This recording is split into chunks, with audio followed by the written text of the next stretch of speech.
Hello everyone and welcome back to Shadow Man Stories.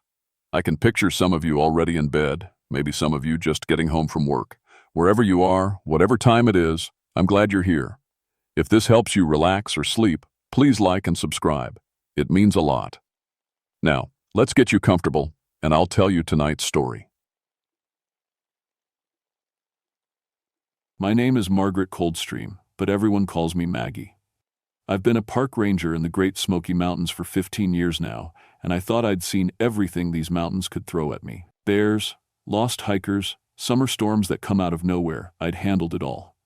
But nothing in my training prepared me for what happened in Cataloochee Valley in March of 1981. I'm 39 years old, and the Park Service is pretty much my whole life. My marriage ended 2 years ago. No kids, never could have them, which was one of the reasons things fell apart with my ex-husband. So I poured everything into my work instead. I run the environmental education programs, teaching school groups about wildlife and forest ecology.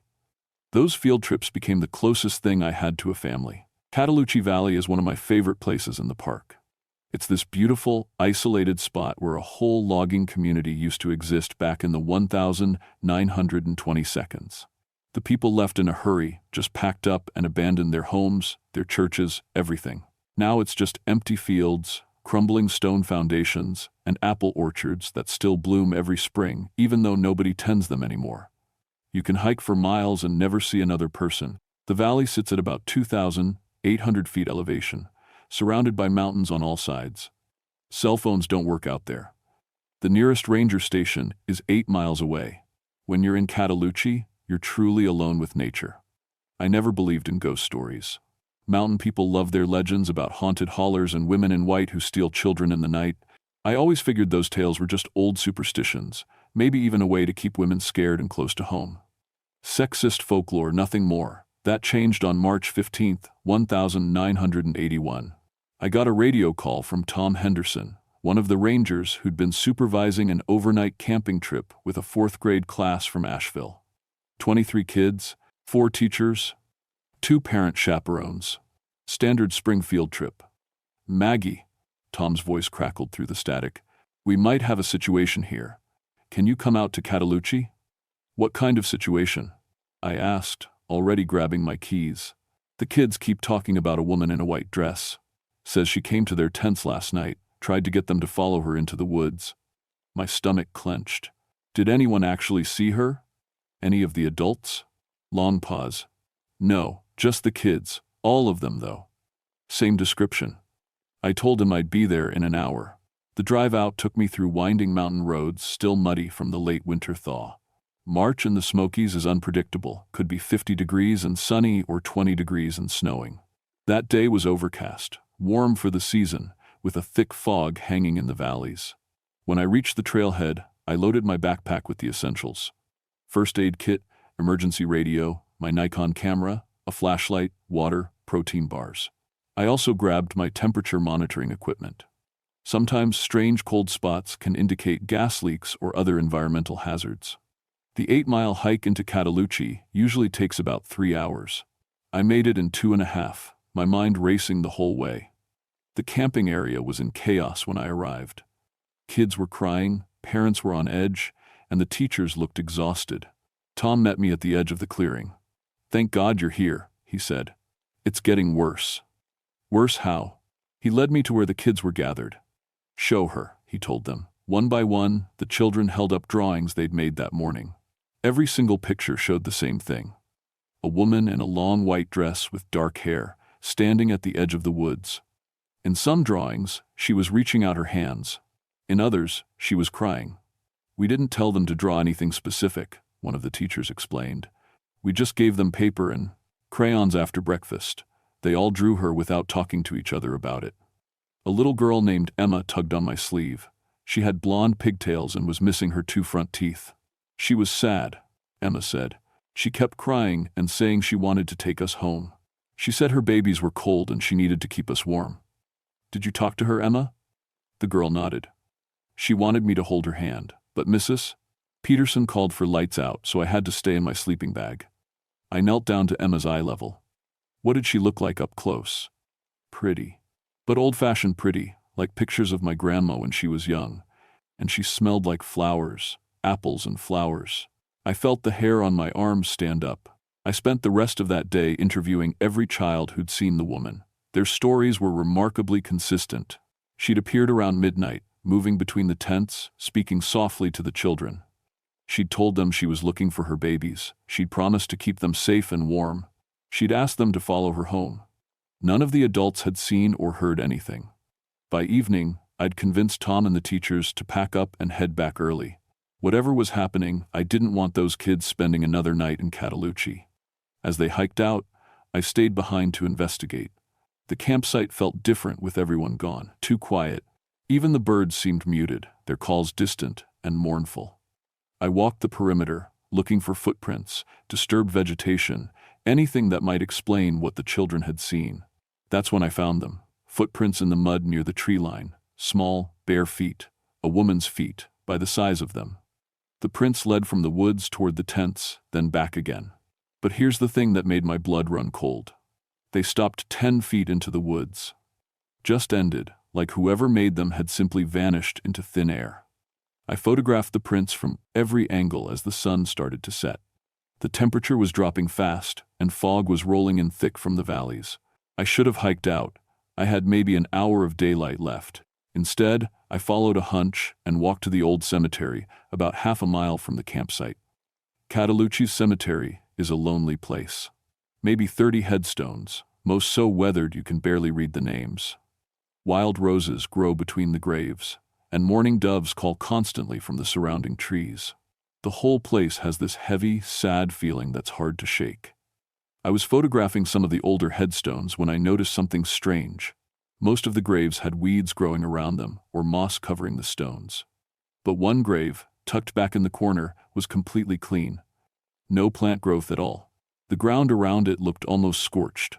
The headstone read, Mary Catherine Whitlock, 1895 to 1923, beloved mother, taken too soon. I knelt down and put my hand on the ground. It was cold. Not just cool, actually cold, like touching ice. I pulled out my temperature probe and took a reading. The soil around Mary Whitlock's grave was 42 degrees. The soil 10 feet away was 61 degrees. That wasn't natural. As I was taking notes, I heard singing, faint, drifting through the fog. A woman's voice, singing a lullaby I half remembered from my own childhood. Asterisk, hush, little baby, don't say a word. Asterisk, I stood up slowly, my heart hammering. Hello? The singing stopped. Is someone there? This is Park Ranger Coldstream. If you need help. Movement in the fog. A shape, pale and indistinct, moving between the headstones about 30 yards away. Ma'am, you're not supposed to be in the park after dark without a permit. The shape stopped, turned toward me. Even through the fog, I could see her clearly now. A woman in a long white dress that looked like it was from the 1922. Dark hair pulled back. She was staring right at me, and even from that distance, I could see she was crying. Are you lost? I called out, taking a step toward her. Do you need? She vanished. Not walked away, not ducked behind a headstone. Just gone, like smoke dispersing. I ran to where she'd been standing. Nothing. No footprints, no sign anyone had been there at all. But the smell lingered, apples and wildflowers, exactly like Emma had described. My hands were shaking as I radioed the ranger station. No answer. I tried again. Still nothing. The radio was working. I could hear static. But nobody was responding. The fog was getting thicker. I could barely see 20 feet in any direction. I needed to get back to the campsite, get my gear, and hike out while I still could. That's when I heard the screaming. A child's scream, high and terrified, coming from the direction of the old homestead foundations. I ran. The homesteads are scattered throughout the valley's stone foundations where houses used to stand, mostly overgrown with kudzu and saplings. I crashed through the brush, following the screams, my flashlight beam cutting wild arcs through the fog. Hold on, I yelled. I'm coming. The screaming stopped abruptly. I burst into a clearing where one of the old foundations stood, my light sweeping across the empty space. Nobody there. But in the center of the foundation, arranged in a perfect circle, were fresh wildflowers, daisies, violets, trillium flowers that shouldn't even be blooming yet in March. And in the center of the flower circle was a child's shoe, a small pink sneaker with unicorn stickers. I recognized it immediately. Emma had been wearing those shoes. I grabbed my radio again, frantically trying to raise anyone. "This is Ranger Coldstream in Cataloochee Valley. I have a possible missing child." I repeat, possible missing child. Emma Hartley, age 8. Please respond. Nothing but static.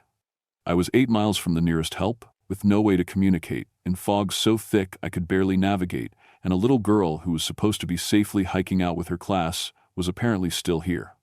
Somewhere. "Emma," I shouted into the fog.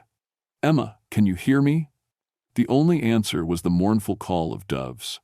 I forced myself to think logically. Emma's shoe was here, but that didn't mean Emma was. Maybe she'd lost it during the hike out and someone had found it, brought it back here as a prank. Maybe I was jumping to conclusions. But I knew I wasn't. Deep in my gut, I knew something was terribly wrong. I spent the next hour searching every homestead foundation, every old building, every clearing in a 2-mile radius. I called Emma's name until my voice went hoarse. The fog never lifted. If anything, it got thicker, more oppressive. And every so often, I'd catch that smell again, apples and wildflowers. Around midnight, exhausted and terrified, I made my way back to the cemetery.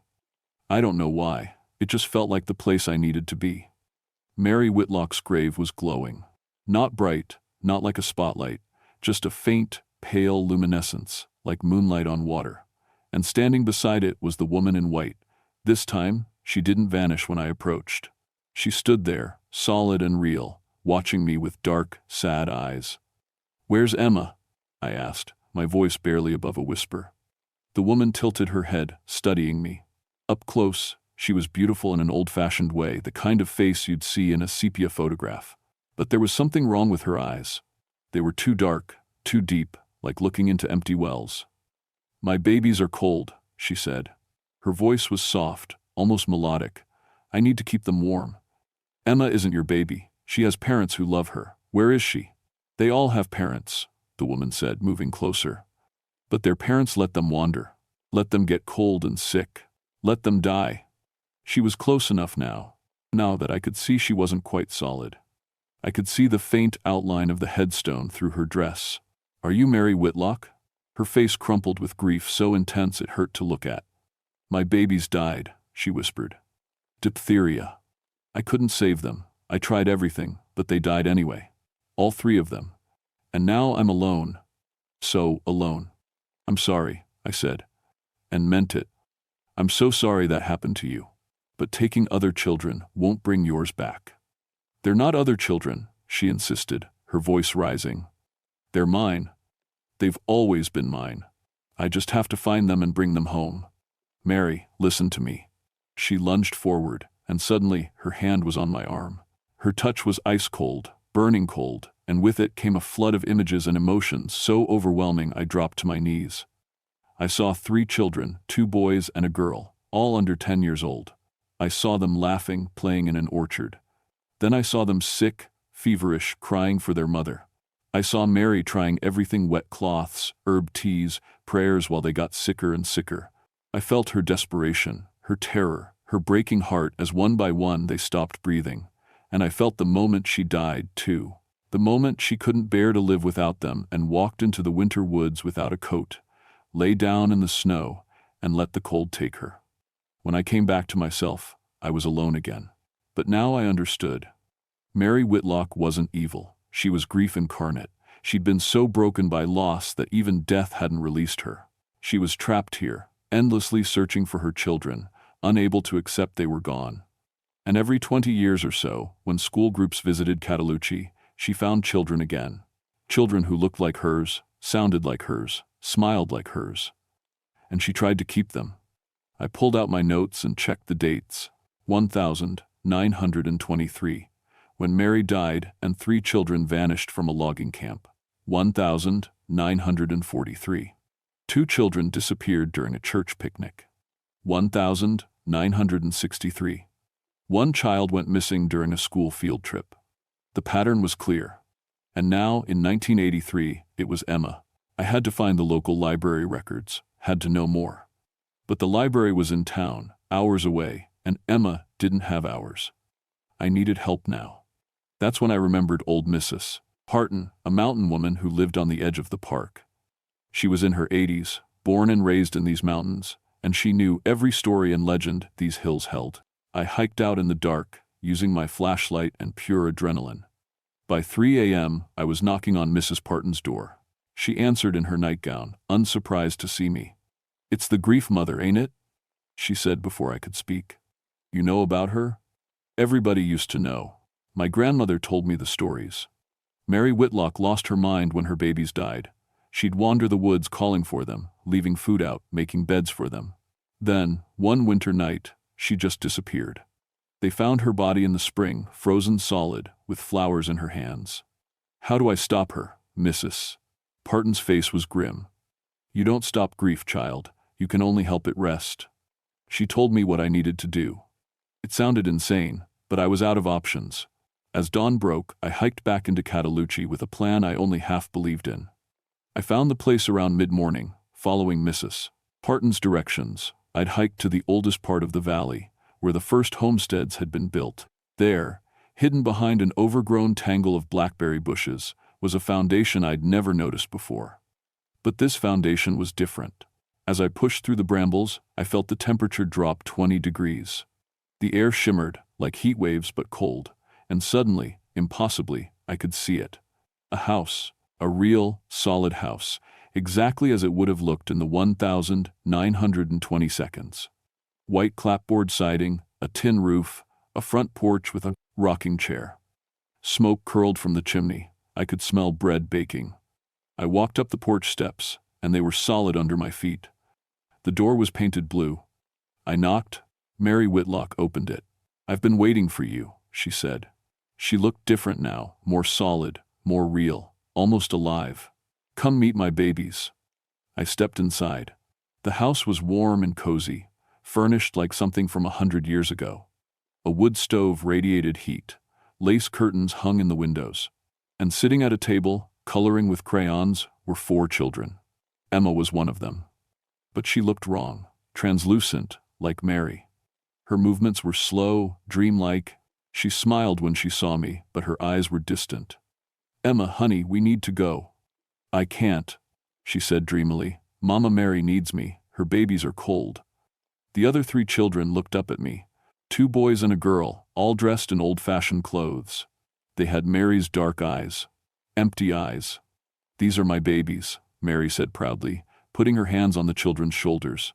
"I finally found them again. And now I have 4. Isn't that wonderful?" "Mary," I said carefully, "these aren't your children." "Yes, they are." Her voice rose sharply. "They're mine. They've always been mine. That's why they came back to me." One of the boys, he couldn't have been more than 7 when he died, looked at me. "We're cold," he whispered. "So cold. She keeps us warm." I felt tears on my face. These children had been missing for 60 years. The logging camp disappearances. Mary had taken them and kept them here, in this ghost house, trapped between life and death. "Mary, listen to me. Your real children, your babies, they're not cold anymore. They're at peace. They're waiting for you." "No." She moved between me and the children, protective, fierce. "You want to take them away. Everyone always wants to take them away. But I won't let you. Never again." The house began to shake. Pictures fell from the walls. The warm, cozy room suddenly felt suffocating, threatening. Mary's face contorted with rage and grief, and I realized how powerful she'd become, feeding on sorrow for 60 years. "I don't want to take them away," I said, forcing my voice to stay calm. "I want to help them. I want to help you." "You can't help us." "Nobody can." "Yes, I can. Mary, I understand what you went through. You can't possibly, I can't have children," I said, the words catching in my throat. "I tried for years. It destroyed my marriage. I pour everything into taking care of other people's kids because I'll never have my own. So yes, I understand. I understand what it's like to have this huge, empty space where your children should be." Mary stared at me, and I saw something shift in her eyes. Recognition, understanding. "But Mary, These children aren't ours. They belong to people who love them, who are heartbroken without them, just like you were heartbroken without yours. I can't let them be cold, she whispered. I can't lose them again. You won't. Your children are waiting for you, Mary. They're warm and safe and waiting, but you have to let go of these children to find them. I reached into my backpack and pulled out what Mrs. Parton had given me. 3 flowers trillium, Mary's favorite. I'd also brought a small recorder, and I pressed play. Children's laughter filled the air. Recorded from last week's school group, innocent and joyful and alive. Hear that? I said. That's what children should sound like, happy, alive, playing in the sunshine. Your children sounded like that once. And they want you to be at peace, Mary. They want you to rest. Mary's face crumpled. She looked at the 4 children at the table, Emma and her 3 ghost children, and I saw the moment she finally, truly saw them. Saw what she'd done. Oh God, she whispered. What have I become? You became a mother who loved too much, I said, but it's time to go home now. It's time to be with your real babies. I held out the flowers. Let them go, Mary. Let them all go. She took the flowers with shaking hands. And then she began to cry deep, wrenching sobs that seemed to come from the bottom of her soul. 60 years of grief pouring out. The house began to fade. The 3 ghost children stood up, and suddenly they looked different, lighter, at peace. They smiled at Mary, and then they simply dissolved into light and were gone. Emma gasped and blinked, suddenly solid again, fully present. Miss Maggie? Where am I? It's okay, sweetie. You're safe now. Mary was fading too, becoming transparent. But she was smiling through her tears. I can see them, she whispered. I can see my babies. They're not cold anymore. And then she was gone.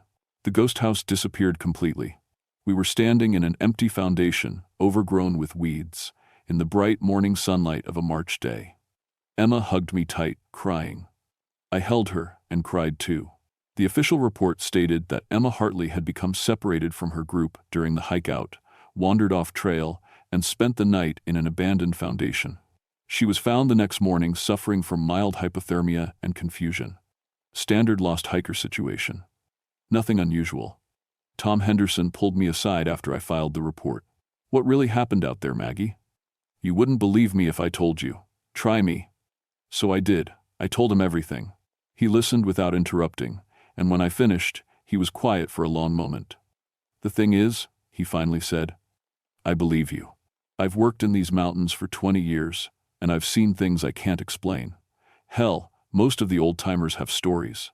We just don't talk about them. Why not? He shrugged. Who'd believe us? And more importantly, who'd still visit the park if they knew? He had a point. Emma recovered physically, though she couldn't remember much about her night in Catalucci. She told her parents about a nice lady who kept her warm, but the doctor said that was just a hallucination from hypothermia. Her parents accepted that explanation gratefully. A month later, a second school group reported seeing a woman in old-fashioned clothes in Catalucci. This time, though, she wasn't trying to take the children. She was just standing by the cemetery, watching them play, smiling. I hiked out there immediately. At Mary Whitlock's grave, I found fresh wildflowers, trillium, but the ground wasn't cold anymore. It was the same temperature as the surrounding soil. And when I stood there quietly, I felt something, a presence, but not a threatening one. More like a gentle gratitude. I go back once a month now. I clean Mary's headstone, leave flowers, sit and talk to her about the school groups and the children who visit. I tell her they're safe, they're warm, they're loved. I think she can hear me. I think it brings her peace. I've also started volunteering with a grief counseling group in Asheville, helping parents who've lost children, people who've lost loved ones and don't know how to move forward. I've learned that grief, if you don't process it, can consume you entirely. It can trap you just as surely as it trapped Mary Whitlock. Last month, Tom introduced me to a ranger from Yellowstone who had a similar experience. Then, another from Olympic National Park. It turns out there's a quiet network of park rangers and Forest Service workers who've encountered what we call historical residue. Spirits tied to old tragedies, unable to move on. We're starting to document these encounters, compare notes, develop protocols for dealing with them. Not to harm the spirits or drive them away, but to help them find peace. to prevent tragedies like Mary Whitlock's from repeating. Sometimes, at night, when I'm alone, in my ranger station, I think about Mary's offer. In that ghost house, I felt what it was like to be a mother, to be needed and loved by children who called me Mama. Part of me wanted to stay. Part of me understood why Mary couldn't let go. But I didn't stay. I chose the living world, with all its pain and loss and imperfection. And I think Mary finally made that choice too, in her own way. She let go of the ghost children she'd been clinging to and went to be with her real babies, wherever they are now. I still work with school groups. I still love teaching children about these mountains. But now, I see my role differently. I'm not just protecting kids from bears and getting lost. I'm also, in a small way, standing guard against the old sorrows that linger in forgotten places. And every time a child laughs in Cataloochee Valley, running through the fields where Mary Whitlock once lived, I like to think she can hear it. I like to think it makes her smile. The mountains are ancient, and they hold on to things, memories, tragedies, grief. But they also hold beauty and life, and the laughter of children who don't yet know how precious and fragile it all is. My job is to protect both the living and the dead. It's not what I signed up for 15 years ago, but it's what I do now. And on quiet nights, when the mourning doves call across Cataloochee Valley, I listen carefully. Because sometimes, mixed in with their calls, I swear I can hear singing. Asterisk, hush, little baby, don't say a word. Asterisk, but it's distant now, peaceful. A lullaby sung to children who are finally warm.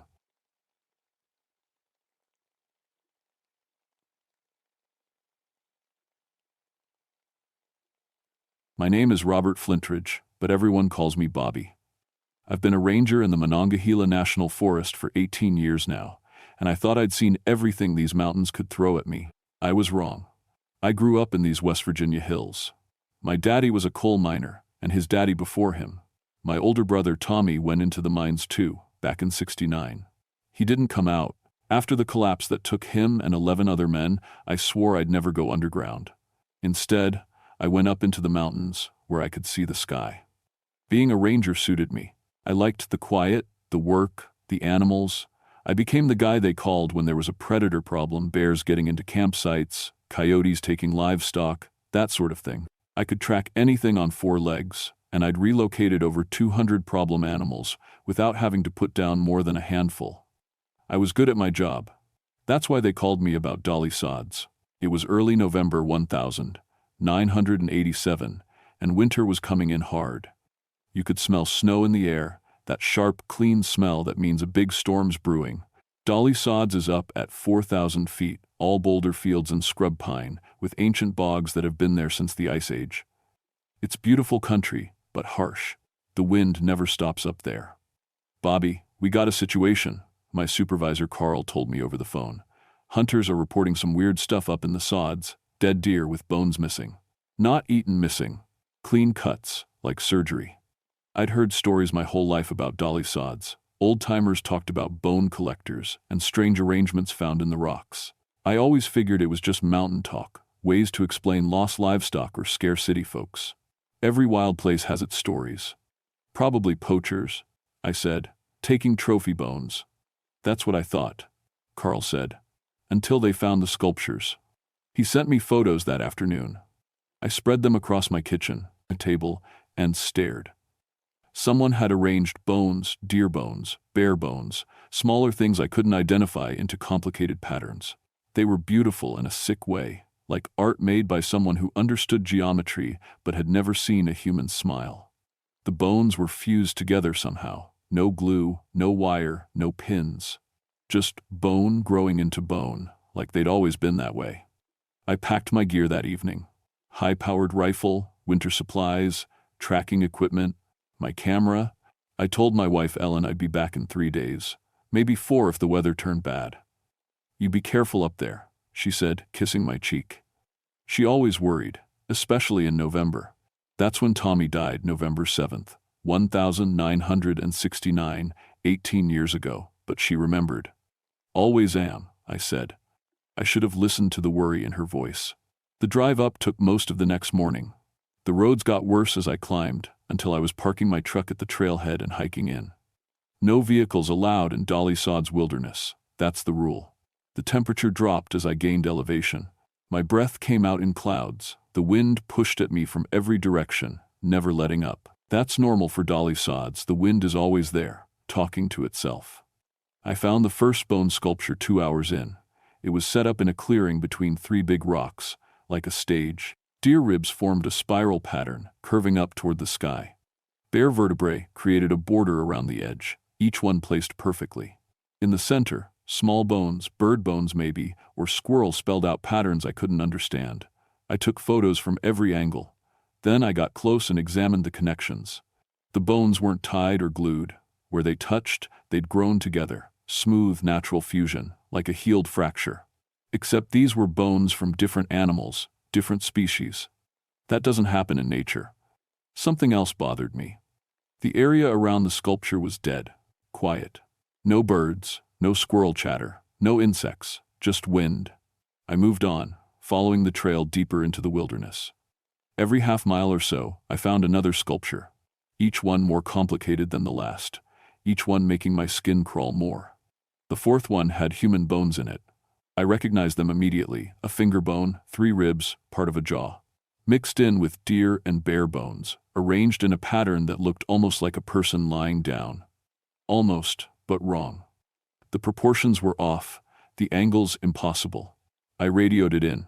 "Carl, I got human remains up here. I'm calling the state police." Static answered me. I tried different channels. Nothing but static. I checked my compass. The needle spun slowly, like it couldn't decide which way was north. My GPS unit showed my location jumping around randomly. First I was in West Virginia, then Pennsylvania, then somewhere in the middle of the forest that didn't exist on the map. The wind died completely. In 18 years of working these mountains, I'd never heard Dolly Sods go silent. There's always wind, always. But now the air hung dead and heavy, like the mountain was holding its breath. That's when I heard the clicking.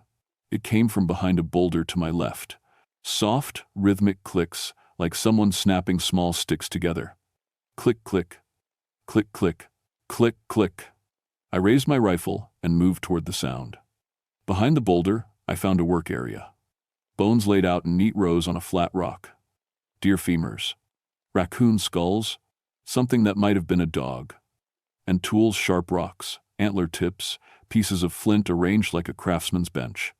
The clicking stopped. I turned around fast, rifle up, but nothing was there. Just rocks and stunted pines and that awful silence. Then I saw the footprints. They led away from the work area, pressed into soft ground between the rocks. Human-shaped, but wrong. Too long, too narrow, like someone had stretched. A normal footprint on both ends. The toes were splayed wide, and the heel dug deep, deeper than mine even though I was carrying 40 pounds of gear. I'm a tracker. I know how to read prints. These showed someone tall and thin, walking on their toes like a dancer. The stride length was wrong too, 8 feet between prints, impossible for a normal human gait. I followed them. The tracks led me up through boulder fields, past more bone sculptures, into areas of the sods I'd never seen before. The light was fading, and the temperature dropped hard. I could see snow clouds building to the west. That's when I found the cathedral. It was built into a natural crack in the rock face, hidden behind scrub pine and boulders. From a distance, it looked like just another shadow. Up close, it was the most beautiful and horrible thing I'd ever seen. The walls were made of bones, thousands of bones, all fused together into sweeping curves and arches. Rib cages formed windows. Femurs created pillars. Skulls, deer, bear, raccoon, and yes, human decorated the entrance like gargoyles on a church. The craftsmanship was perfect. Every bone placed exactly right, every curve mathematically precise. It was art and engineering and madness all mixed together. I took one photo. The flash lit up the cathedral, and for just a second, I saw inside. Someone was sitting in there. Someone very tall and very thin, hunched over something in their lap, working with long fingers that looked more like bone than flesh. The figure's head snapped up. It looked at me. I ran. I made it back to the trailhead as darkness fell completely. My truck was still there, covered in a thin layer of snow. I jumped in, started the engine, and drove down the mountain too fast on icy roads. At the ranger station, I found Carl waiting with 2 state police officers. "Show us the photos," Carl said. My hands shook as I pulled out the camera. The photos were clear. The bone sculptures, the work area, the cathedral. But in the last photo, the one I took with the flash, the figure inside wasn't visible. Just an empty cathedral made of bones. "This is some kind of art installation?" one of the cops said. "Weird, sure, but not illegal on federal land." "What about the human bones?" I asked. "Could be from the old Indian burial grounds," Carl said. "This whole area is full of pre-Columbian sites. Dolly Sods has been sacred ground for thousands of years." "That's not what this is," I said. "Something's up there, something that kills things and takes their bones." The cops looked at each other. Carl put a hand on my shoulder. "Bobby, you've been under a lot of stress. When's the last time you took a vacation?"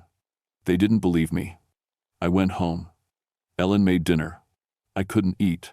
I kept seeing that figure in my mind, the way its head had moved, too fast, snapping toward me like a bird spotting prey.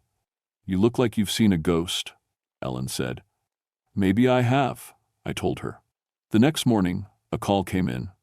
A hiker was missing a college kid named David Brennan from Pittsburgh, up in Dolly Sods for a solo camping trip. His car was at the trailhead. His tent was set up. But he was gone. I knew where he was. They sent a search team. I went with them, along with Carl, 3 other rangers, and a tracking dog. We hiked in at dawn, following David's trail from his campsite. The dog found the first bone sculpture after 2 hours. It whined and wouldn't go near it. I recognized some of the bones. They were fresh, still bloody at the joints. "Jesus," Carl whispered. "Is that human?" I said. "Finger bones, part of a skull." We found David's body half a mile further on, or what was left of it. He was lying face down in a clearing, but his body was wrong, flat. It took me a minute to understand why his bones were gone. All of them. Someone had cut him open with surgical precision, removed every bone, and left the skin and organs behind like a deflated balloon. 2 rangers threw up. Carl radioed for help, but got only static. My GPS spun uselessly. "We need to get out of here," I said. "Right now." That's when we heard the clicking. It came from all around us. Click, click, click, click, click, click. Rhythmic, patient. The sound of someone working. "Back to the trailhead," Carl ordered. "Stay together." We moved fast, but the clicking followed us. Sometimes ahead, sometimes behind, always just out of sight. The dog pulled at its leash, trying to run. We found the second body near the boulder field. It was Tom Harris, one of the hunters who'd first reported the bone sculptures. He'd been dead for days, but his body hadn't been touched by scavengers. No animals would come near it. Like David, his bones were gone, removed so cleanly that his skin looked like an empty suit laid out on the rocks. "What the hell is doing this?" one of the rangers said. I thought about the figure in the cathedral. The long fingers, the way it moved. "We need to get off this mountain," I said. But when we reached the trailhead, our vehicles were gone. All of them. Not stolen, arranged.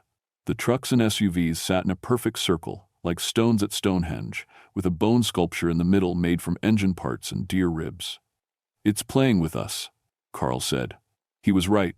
Whatever was up here, it was intelligent, it was creative, and it knew we were in its territory now.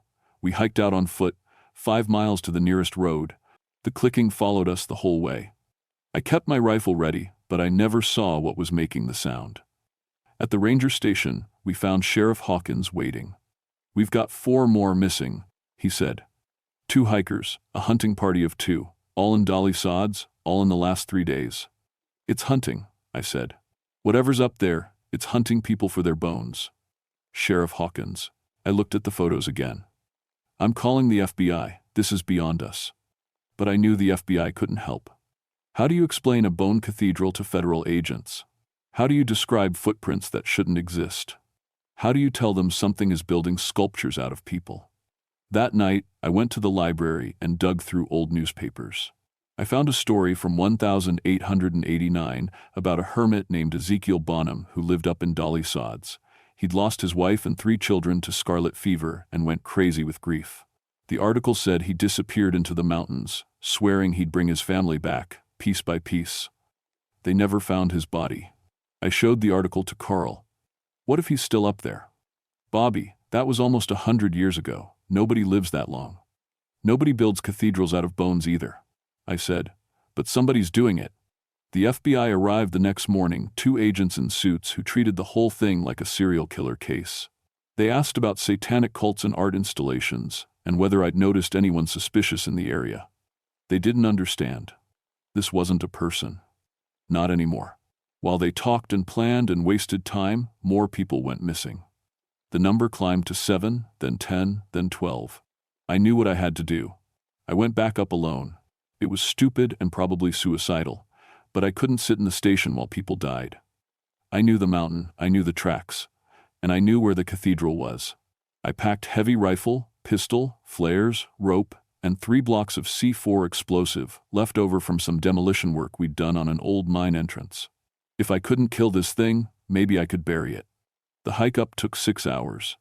Snow was falling steady now, covering the trail. The wind had come back, pushing at me like it wanted me to leave. I found fresh footprints, 3 sets, all the wrong shape leading toward the cathedral. I followed them. The clicking got louder as I got close. Not one source now, but many, like a workshop full of craftsmen all working at once. Click, click, click, click, click, click. I crept up to the cathedral entrance and looked inside. The bone weaver was there. It stood 7 feet tall, thin as a scarecrow, wrapped in pale skin that looked more like cured leather than living flesh. Its arms were too long, hanging down past its knees. Its fingers were bone-white and incredibly long, each one moving independently like spider legs. It was working on something, arranging bones on the floor in a pattern that hurt my eyes to look at. Human bones. Fresh ones. But what made me almost scream was what else I saw. Along the back wall of the cathedral, 3 people were tied up with rope made from braided tendons. They were alive, gagged, watching the bone weaver work. Watching and knowing what was going to happen to them. One was Sarah Chen, a grad student from Maryland. Another was Marcus Webb, a hunting guide from Elkins. The third was a teenager I didn't recognize. The bone weaver turned and looked at me. Its face was human once, maybe, but stretched and wrong now. The eyes were too large, too knowing. The mouth had too many teeth. And when it smiled, I heard voices, dozens of voices, all talking at once, all saying my name. Robert, Bobby, Flintridge, Ranger, 3rd generation, brother named Tommy, wife named Ellen, bones strong, bones good, bones needed. It spoke with the voices of its victims, their words coming from its mouth like an echo. I raised my rifle and fired. The bullet hit center mass. The bone weaver stumbled back, then looked down at the wound. Black blood oozed out. It reached up with those long fingers and pulled the bullet out, then tossed it aside. Bones don't need skin, it said in a dozen voices. Bones are forever. Bones are family. Then it moved, fast. Faster than anything that size should move. It crossed the cathedral in 2 steps and swung at me with those long arms. I dodged and ran, firing behind me. The bullets hit but didn't stop it. I made it outside and kept running. Behind me, I heard the bone weaver following, those footprints crushing through snow, getting closer. I led it away from the cathedral, into the boulder field, toward the place I'd planted the C4. I'd rigged them to a remote detonator, enough explosive to bring down half the mountain. The bone weaver caught me at the edge of the field. One long hand grabbed my ankle and pulled. I went down hard, face first into snow and rock. The bone weaver dragged me back. Those fingers feeling my bones through my clothes, measuring, evaluating. Good bones, it said. Strong bones, we'll rebuild Sarah. Sarah needs ribs, Sarah needs spine. I twisted and shot it in the face. The head snapped back, but the hand didn't let go. The bone weaver looked at me again, half its face missing now, and smiled with someone else's voice. Can't kill bones, it said. I pulled the detonator from my pocket and pressed it. The C4 went off with a sound like the world ending. The boulder field exploded upward, tons of rock launching into the air. The bone weaver's hand released as the ground beneath us collapsed. I rolled away from the edge as half the mountain came down. Rock and snow and broken trees slid into the hole, burying the cathedral, burying the bone sculptures, burying everything. The rumbling went on forever, then stopped. Silence. Then wind. Then my own ragged breathing. I limped back to the cathedral site, or what was left of it. 20 feet of rock covered everything now. The entrance was gone. The sculptures were gone. But I remembered the hostages. I started digging with my hands, throwing rocks aside, screaming their names. Sarah, Marcus, hold on! It took 2 hours, but I found a gap in the rocks. Inside, in a small pocket of air, the 3 hostages huddled together. Alive. We got out as the storm really hit, stumbling down the mountain in near whiteout conditions. I don't remember most of it, just Sarah crying, Marcus supporting the teenager, my feet moving one after another. We made it to the trailhead at dawn. The official report called it a mine collapse rescue. 3 hikers, trapped by a cave-in, rescued by quick-thinking ranger work. The FBI closed the case on the missing people, marking them as avalanche victims. They never found the bodies, of course. Never found the cathedral either. It's under 50 feet of rock now. I retired 3 months later. Ellen said I was having nightmares, waking up screaming about bones and clicking sounds and voices. She was right. I couldn't sleep without seeing that face, hearing those voices, feeling those fingers measuring my bones. Sarah Chen transferred to a school in California. Marcus Webb quit guiding and moved to Florida. The teenager, whose name was Jake Murphy, stopped talking entirely. His parents put him in therapy. We all knew what we'd seen. We all knew it was real. And we all knew better than to talk about it. But sometimes, hikers still report finding bone sculptures in dolly sods. Rangers investigate and find nothing. The sculptures disappear before anyone official can see them. And sometimes, on quiet nights when the wind is right, people hear clicking sounds coming from deep in the mountain. Click, click, click, click, click, click. The sound of someone working. The sound of someone building. The sound of someone who's still there, under all that rock, waiting. I don't go near dolly sods anymore. I don't even drive past it. Because I know what's up there, buried but not dead, patient and hungry, and waiting for the day when someone digs too deep or looks too close. The bone weaver is still up there. Still working. Still building his family, bone by bone. And someday, someone's gonna let him out.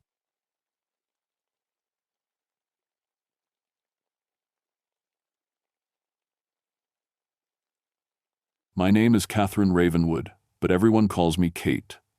I've been a forest ranger for 9 years now, working in the Cherokee National Forest here in Tennessee. Most people think my job is all about cute bears and pretty hiking trails. But the truth is, I spend most of my time preventing forest fires. After what happened to my fiancé Michael in Vietnam, I decided I wanted to save things instead of watching them burn. The Unicoi Mountains where I work aren't like the popular tourist spots. Up here at 3,500 feet, the trees grow thick and close together. Oak, maple, and hickory trees stretch their branches so wide that even on sunny days, it feels like twilight underneath. I love it up here, especially my fire tower. It's 12 miles from headquarters, which means I'm mostly alone with just my radio and my weather equipment. September 1979 was one of the driest months I'd ever seen. For weeks, we hadn't gotten a drop of rain. The leaves crunched under my boots like broken glass, and every morning I'd check my instruments hoping for even a tiny bit of moisture in the air. Nothing. The fire danger was so high that we'd banned all camping and smoking in the forest. That's when the reports started coming in. At first, it was just old Mrs. Henderson from down in the valley. She called the ranger station, saying she'd seen dark shapes moving between the trees during broad daylight. Then it was Jim Parker, who ran supplies up to the fire towers. He swore he saw what looked like people walking through the forest, but when he stopped his truck to check, nobody was there. I didn't believe any of it. In my 9 years as a ranger, I'd learned that people see all kinds of things in the woods. Shadows from clouds, tree branches swaying in the wind, even their own imagination. I figured it was just the dry weather making everyone nervous. But then I saw them myself. I was up in my tower on a Tuesday morning, checking the wind direction with my instruments. The air was so still, it felt like the whole forest was holding its breath. That's when I noticed something moving down in the trees about a quarter-mile away. Dark shapes, definitely human-sized, walking in a straight line through the forest. I grabbed my binoculars and focused on the spot. What I saw made my hands shake. There were 12 figures walking single file through the trees. They looked like men, but they were completely black, like shadows cut out of the air itself. They moved with purpose, not wandering around like lost hikers. And here's the thing that really got to me. They were walking through areas where the undergrowth was so thick that even experienced hikers would have to crawl. I watched them for maybe 2 minutes before they just disappeared. Not behind trees or over a hill. They just faded away like smoke. I checked my temperature readings right after that. In the exact area where I'd seen the shadows, the temperature had jumped up 15 degrees, in the middle of a drought with no fire anywhere around. That night, I couldn't sleep. I kept thinking about those shadows and about something my grandfather used to tell me. He'd worked these mountains back in the 1920 seconds, and he always said, the forest remembered things. Bad things. I'd never paid much attention to his stories before, but now I couldn't get them out of my head.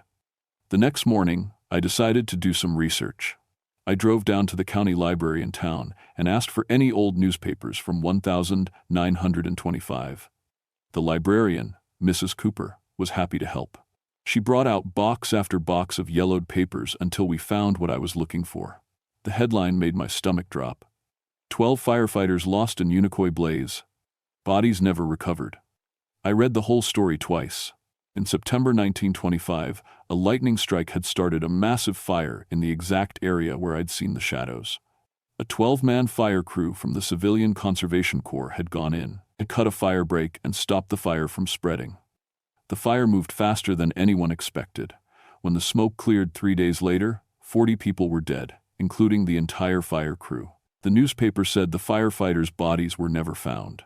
The fire had burned so hot in that area that it turned sand into glass and melted metal tools. But what really caught my attention was a quote from the fire chief. Those boys died trying to save this forest. They were walking in single file toward the fire when we lost radio contact. Single file. Just like the shadows I'd seen. I photocopied the newspaper article and drove back up to my tower. All afternoon, I kept looking out at that spot in the forest. The trees there grew differently than everywhere else, straighter, taller, like they were reaching up toward something. According to my research, that whole area had been completely destroyed in 1925, but somehow it had grown back stronger than before. Around 4 o'clock, I saw them again. This time, I was ready. I had my camera, my binoculars, and my temperature equipment all set up. The shadows appeared in the same spot, walking in the same direction. I started taking pictures as fast as I could. Through my binoculars, I could see details that made my heart race. The shadows weren't just dark shapes. They looked like men wearing old-fashioned work clothes and carrying tools. Axes, shovels, and saws. The kind of equipment firefighters used in the 1920 seconds. I managed to get 6 good photographs before they disappeared. When I developed them later, my hands were shaking so hard I could barely hold the negatives up to the light. The photos showed them, 12 dark figures walking through the forest, clear as day. But here's what really scared me. In the background of every photo, you could see trees that weren't there when I took the pictures. Old, dead trees that looked like they'd been burned. I called my supervisor, Tom Bradley, on the radio that evening. "Tom, I need to report some unusual activity in Sector 7, I said, trying to keep my voice steady. "What kind of activity, Kate?" I hesitated. "How do you tell your boss you've been seeing ghosts?" "Possible unauthorized personnel in the forest. I've documented 12 individuals moving through the area." "Did you make contact?" "Negative. They avoided contact." Tom was quiet for a moment. "Kate, you know that area's been restricted since the drought started. No hiking permits, no camping. Are you sure you saw people?" I looked at the photographs spread out on my desk. "I'm sure I saw something." "All right, I'll send a patrol up tomorrow to check it out. You just keep monitoring the fire danger." That night, I couldn't stop thinking about those firefighters from 1925. 12 men who died trying to save the forest. 12 shadows walking the same path 54 years later. I decided to test a theory. The next morning, I set up all my temperature monitoring equipment in a line through the forest, right along the path where I'd seen the shadows. If they were really there, if they were more than just my imagination, maybe I could prove it. I didn't have to wait long. At exactly 10:30 a.m., my temperature readings started going crazy. One by one, Each sensor recorded a sudden increase of exactly 12 degrees. The readings moved in a straight line through the forest, from sensor 1 to sensor 12, over the course of exactly 3 minutes. Something was walking past each sensor, something that gave off body heat. I was staring at the readouts when I heard it, the crackling sound of a radio trying to connect. But my radio was turned off. I flipped it on and immediately heard static that sounded like a fire burning. Through the static, I could barely make out a voice. It was faint and far away, but I could swear it was saying, "Fire break, need to. Stop the fire." Then, my radio went dead. I looked out the window of my tower, and there they were. All 12 shadows, standing in a line at the edge of the trees. They weren't moving this time. They were just standing there, looking up at me. And for the first time, I could see their faces. They looked like real men, but their faces were dark and burned. They wore the clothes and carried the tools of 1,922nd's firefighters, and their eyes glowed like embers. One of them, the tallest one who seemed to be their leader, raised his hand. Not waving, but pointing deeper into the forest, toward an area I'd never explored. Then, they faded away like smoke in the wind. I sat in my tower chair, staring at my equipment readings and the photographs, trying to make sense of what I'd seen. These weren't just shadows or tricks of light. These were the spirits of those 12 firefighters, still trying to do their job after 54 years. But why were they here now? What were they trying to tell me? The answer came the next day, and it was worse than I ever imagined. I woke up to the smell of smoke. It was Thursday morning, and my first thought was that someone had ignored the fire ban and lit a campfire. But when I looked out from my tower, I could see thin streams of smoke rising from at least 6 different spots in the forest. I grabbed my radio and called headquarters immediately. "Tom, this is Kate. I've got multiple small fires in Sector 7, requesting immediate air support." "Multiple fires? Kate, we haven't had any lightning in 3 days." I focused my binoculars on the nearest smoke plume. What I saw made no sense. There was smoke, but no flames, and the trees around each smoke source looked perfectly fine.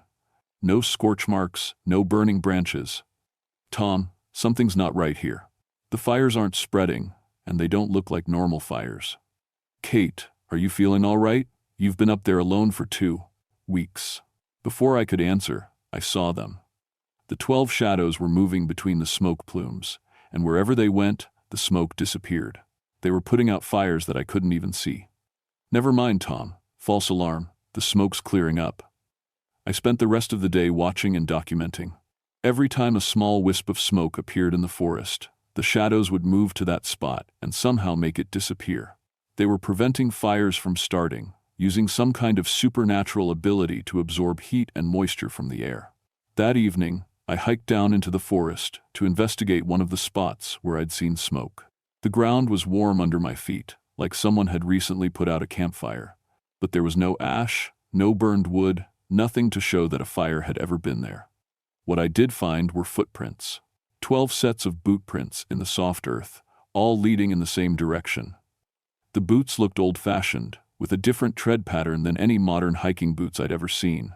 I followed the trail for about a quarter mile until it led to a clearing I'd never seen before. In the center of the clearing was a circle of 12 large stones, each about 3 feet tall. They looked like grave markers, but there were no names or dates carved on them. Around the stones, the grass grew in perfect circles, greener and thicker than anywhere else in the drought-stricken forest. That's when I realized what I was looking at. This was where the 12 firefighters had died in 1925. This was their grave. As I stood there in the fading daylight, I felt the temperature around me start to rise. The shadows began to appear, one by one, standing behind each stone marker. They looked more solid now, more real than before. The tall one, who I now understood was their leader, stepped forward. When he spoke, his voice sounded like wind through dry leaves. "Fire comes," he said. "Tomorrow, must stop it." I found my voice somehow. "What fire? Where?" He pointed toward the eastern part of the forest, an area thick with dead pine trees killed by the drought. "Bad man brings fire. We cannot stop what living hands start." "A person is starting fires? Who?" But the shadows were already fading. The last thing I heard was the leader's voice. "Help us. Save the forest." I hiked back to my tower in the dark, my mind racing. If someone was deliberately setting fires, that was arson. That was a crime I had to report. But how could I explain how I knew about it? I radioed Tom again. Tom, I think we might have an arsonist in the area. I'm seeing signs of human activity in the restricted zones. Kate, I'm sending a team up tomorrow morning, and I'm pulling you off tower duty for a few days. You sound stressed. No, Tom, you don't understand. If there's going to be a fire tomorrow. Kate, that's an order. Pack your gear and come down in the morning. I hung up the radio, frustrated and scared. The shadows had warned me about a fire tomorrow, but Tom wouldn't listen. And even if he did, how could I tell him that ghosts had given me the information? I decided to stay in my tower one more night and keep watch. At 3 a.m., I saw lights moving through the forest. I grabbed my binoculars and focused on the lights. It was a man carrying a flashlight and what looked like a gas can. He was moving through the eastern section, the area the shadow leader had pointed to. I watched him stop at several spots and pour liquid around the base of dead trees. Gasoline, I realized. He was setting up for multiple fires. I reached for my radio to call for help, but then I saw the shadows appear. All 12 of them, moving through the forest toward the man with the gas can. But when they got close to him, they stopped. They couldn't approach him directly. The lead shadow turned toward my tower, and I could see the desperation in his glowing eyes. They could stop natural fires, but they couldn't interfere with a living person. That's when I understood. They needed me. I grabbed my firefighting gear and my radio and started down from the tower. If the ghosts of 12 brave firefighters were asking for my help, I wasn't going to let them down. By the time I reached the forest floor, I could smell gasoline in the air. The arsonist was still out there somewhere, preparing to turn the dry forest into a death trap. And somewhere in the darkness, 12 spirits were waiting for me to help them do what they'd died trying to accomplish 54 years ago. Save the forest. I moved through the forest as quietly as I could, following the smell of gasoline. The shadows appeared beside me, moving like silent guides through the darkness. They led me to a ridge overlooking a valley filled with dead pine trees, perfect kindling for a massive fire. Below me, I could see the arsonist clearly now. He was a thin man, maybe 40 years old, with wild hair and clothes that looked like he'd been living rough in the woods. He was talking to himself as he poured gasoline, and even from a distance, I could tell something was very wrong with him. Burn it all, he was muttering. Clean it all away. Start fresh. The forest wants to burn. It's telling me to burn it. I keyed my radio as quietly as I could. Tom, this is Kate. I have eyes on the arsonist in Sector 7 East. Single male, armed with accelerants. Request immediate backup. Static crackled back. Kate, what's your location? You were ordered to return to base. No time to explain. He's about to light multiple fires. I'm going to try to stop him. Kate, do not engage. Wait for backup. But the man below was already pulling out a lighter. If he lit those gas-soaked trees, the whole valley would go up in minutes. In this drought, the fire would spread faster than any fire crew could contain it. I started down the ridge, trying to think of a plan. That's when the shadow leader appeared right beside me. We can help, he said. But you must trust us. How? We can make him see. Make him remember what fire really does. I didn't fully understand, but I nodded. Do it. The 12 shadows spread out through the valley, surrounding the arsonist. As they moved, the temperature dropped suddenly, and fog began to rise from the ground. But this wasn't ordinary fog. It shimmered and moved like it was alive. The arsonist stopped what he was doing and looked around nervously. What's happening? That's when the shadows showed him the truth. The fog swirled and formed shapes, images of the 1925 fire. I could see it too, like watching a movie projected on the mist. Flames racing through the forest, animals running in terror, people screaming as they tried to escape. And through it all, 12 brave men in firefighting gear, running toward the fire instead of away from it, trying desperately to save lives. The arsonist dropped his lighter and staggered backward. No, I don't want to see this. But the shadows weren't done. They showed him more. Families who lost their homes, children who lost their parents, a forest that took decades to recover. They showed him what his fires would do tonight. Stop, the man screamed. I just wanted to clean it. I thought the forest wanted to burn. I came down from the ridge with my hands visible. "It's okay," I called out. "The forest doesn't want to burn. It wants to live." The man looked at me with tears streaming down his face. "I've been hearing voices for weeks. They told me fire was natural, that I should help it along. But these are different voices." The shadow leader appeared between us, more solid than I'd ever seen him. "We are the voices of those who died protecting this place. Fire is natural, but murder is not." The arsonist could see him now, too. His eyes went wide. You're dead." "Yes, we died fighting fire, but our work is not finished." I stepped closer to the man. "What's your name?" "Danny. Danny Walsh. I've been camping out here for months. I lost my job, lost my house. The voices in my head said if I burned the forest, it would grow back better. They said I'd be helping." I could see the pain and confusion in his eyes. He wasn't evil, he was sick and desperate. "Danny, you need help, medical help. But first, we need to clean up this gasoline before it causes an accident."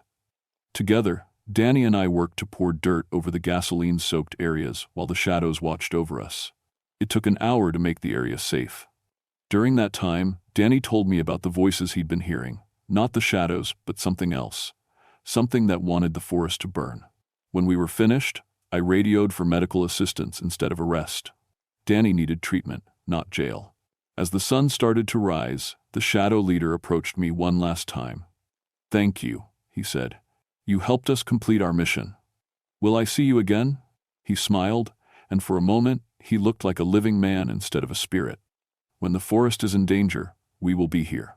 And now, so will you. You are one of us now, a guardian of this place." The 12 shadows began to fade as the morning light grew stronger. "Remember," the leader said as he disappeared. "The forest remembers everything, good and bad. Make sure it remembers something good about you." By the time the medical helicopter arrived to take Danny to the hospital, the shadows were gone, but I could still feel their presence in the forest around me. Danny Walsh spent 3 months in a psychiatric hospital and made a full recovery. It turned out he'd been suffering from a severe case of auditory hallucinations brought on by stress and isolation. When he was released, he moved to North Carolina to live with his sister and started working with a forest conservation group. He never talked publicly about what he saw in the fog that night, but he sent me a letter every year on the anniversary, thanking me for saving his life. Tom Bradley gave me a commendation for preventing what could have been a catastrophic wildfire. The official report said I detected signs of arson activity through careful observation and quick thinking. I never mentioned the shadows. But things changed for me after that night. I started noticing things in the forest that I'd never seen before. The way temperature and humidity shifted in certain areas. How animals behaved differently near places where old fires had burned. I could predict where lightning was most likely to strike, sometimes days in advance. My success rate at preventing fires went from good to legendary. Other rangers started asking me for advice. Scientists came to study my methods. I developed new protocols for fire prevention that are still being used today. But I never told anyone about my real secret. That 12 guardian spirits were helping me protect their forest. I see them sometimes, especially during fire season. Just quick glimpses out of the corner of my eye, or strange temperature readings in areas where they died. Once, during a bad drought in 1983, I found fresh fire breaks that had been cut overnight in areas too dangerous for living firefighters to reach. The next morning, a lightning strike hit exactly where those fire breaks stopped the fire from spreading. I've been a ranger for 32 years now, and I'm training my replacement. Her name is Maria Santos, and she has the same dedication to protecting the forest that I do. Last week, I took her up to the clearing with the 12 stone markers and told her the whole story. She listened without laughing or telling me I was crazy. When I finished, she said, "Do you think they'll help me too?" "If you need them," I told her. "And if you earn their trust." That night we camped in the clearing. Around midnight, Maria woke me up, her eyes wide with wonder. "Kate," she whispered, "there are 12 men standing around our camp. They're glowing." I looked where she was pointing and saw them, my old friends, the guardians of the forest. The leader nodded to me, then turned to Maria and spoke. "Welcome," he said. "The forest needs protection. Will you help us?" Maria didn't hesitate. "Yes." The shadows smiled and faded away, but I knew they'd be back when Maria needed them. The forest had chosen another guardian. I retire next month, but I'm not leaving the mountains. I've got a cabin picked out just a few miles from the old fire tower, close enough to keep watch over the area where it all began. Sometimes I still hear crackling on my radio late at night, and I know the 12 are out there, still doing their job. People ask me what I'm proudest of from my career. They expect me to talk about all the fires I prevented or the lives I saved, but the truth is, I'm proudest of keeping a promise I made to 12 dead heroes in a foggy valley 54 years ago. I helped them protect their forest. And now, their forest protects me. The trees remember everything, just like my grandfather said. Good and bad, and I made sure they remembered something good about me. In the end, that's all any of us can hope for.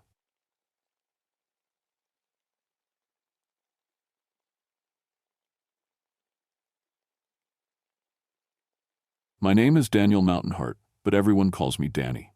I've been a park ranger in Daniel Boone National Forest for 12 years now, and before that, I spent 6 years as a coal geologist. I know these Kentucky mountains like the back of my hand, every cave, every rock formation, every hidden trail. My mother was Cherokee, my father Irish, and I grew up hearing stories about these hills from both sides of my family. The Irish tales were about leprechauns and fairies, nothing that ever kept me up at night. The Cherokee stories were different, darker. My grandfather used to tell me about mountains that sang, stones that held spirits, places where the earth remembered pain.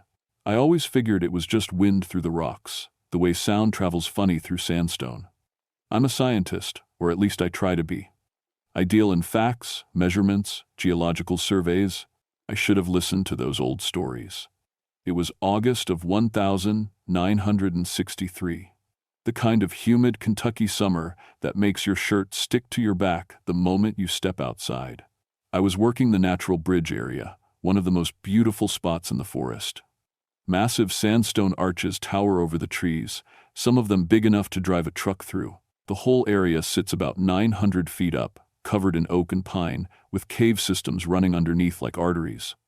That's when the reports started coming in. 3 hikers had gone missing over 2 weeks. Not together separately, on different days.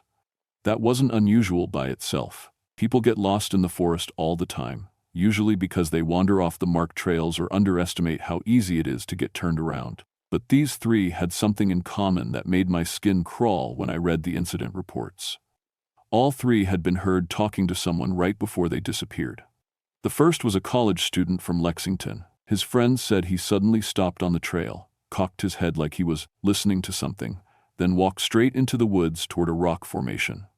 They called after him, but he didn't respond, just kept walking. By the time they followed, he was gone. The second was a local woman who knew these trails better than most rangers. She was hiking alone, which she'd done 100 times before. A couple passing by heard her having a conversation with someone, asking, "Who's there? And how do you know my name?" When they rounded the bend, she was nowhere in sight. Her backpack was sitting on the trail, still zipped up, water bottle beside it. The third was a teenage boy. His sister was with him when it happened. She said he stopped dead in his tracks, staring at a blank section of sandstone cliff. Then he said, "I hear you, I'm coming." He walked up to the rock face, and this is the part that made me request a psych evaluation for the sister. She swears he walked times into times the rock. Not around it, not through a crack. Into it. Through solid stone. I didn't believe her. Heat exhaustion, I figured. Shock. The mind plays tricks when someone you love disappears. I started my investigation at the ranger station, pulling out geological surveys and topographical maps. The Natural Bridge area has been studied for decades. We know where every cave entrance is, every hollow, every space big enough for a person to squeeze through. I've personally mapped about 300 cave systems in Kentucky. I know what I'm looking at. But there was something odd about the locations where the 3 people vanished. They formed a rough triangle around Natural Bridge itself, and right in the center of that triangle, my surveys showed solid sandstone, no caves, no hollows, no spaces. Just rock, formed about 300 million years ago when this whole area was an ancient river delta. That's when I got the call that changed everything. "Danny, you need to hear this." It was Marcus Webb, another ranger and one of my closest friends. His voice Sounded shaky, which wasn't like him. Marcus had served in Korea and didn't rattle easy. I drove out to meet him at one of the search areas. He was standing by his truck, holding a reel-to-reel tape recorder, expensive equipment we'd borrowed from the University of Kentucky to document search efforts. "I was recording ambient sound yesterday," Marcus said, "trying to see if we could hear calls for help or anything. Listen to this." He pressed play. At first, I heard nothing but wind and bird song. Then, faintly, like it was coming from very far away, I heard voices. Not words exactly, more like the rhythm of speech, rising and falling. The sound was wrong, though. It had an echo to it, but not like an echo off rock faces. More like the sound was coming from inside something hollow. "Where did you record this?" I asked. Marcus pointed to the cliff face behind us. "Solid sandstone, 40 feet high. Right there. 3 feet from that wall." "Danny," I checked, "there's no cave behind there. I've been over that section a dozen times." I walked up to the rock and put my palm against it. Cool, slightly rough, completely solid. I knocked on it with my knuckles. The sound was dull, flat, exactly what you'd expect from solid stone. But when I put my ear against it, I heard them. Voices. Definitely voices. Multiple people, speaking in a language I didn't recognize. The sound wasn't coming through the rock like it was traveling from somewhere else. It was coming from times inside, times the rock itself. I jerked back. "You heard it," Marcus said. It wasn't a question. "Play that tape again." We listened 3 more times. On the last playback, I realized something that made my mouth go dry.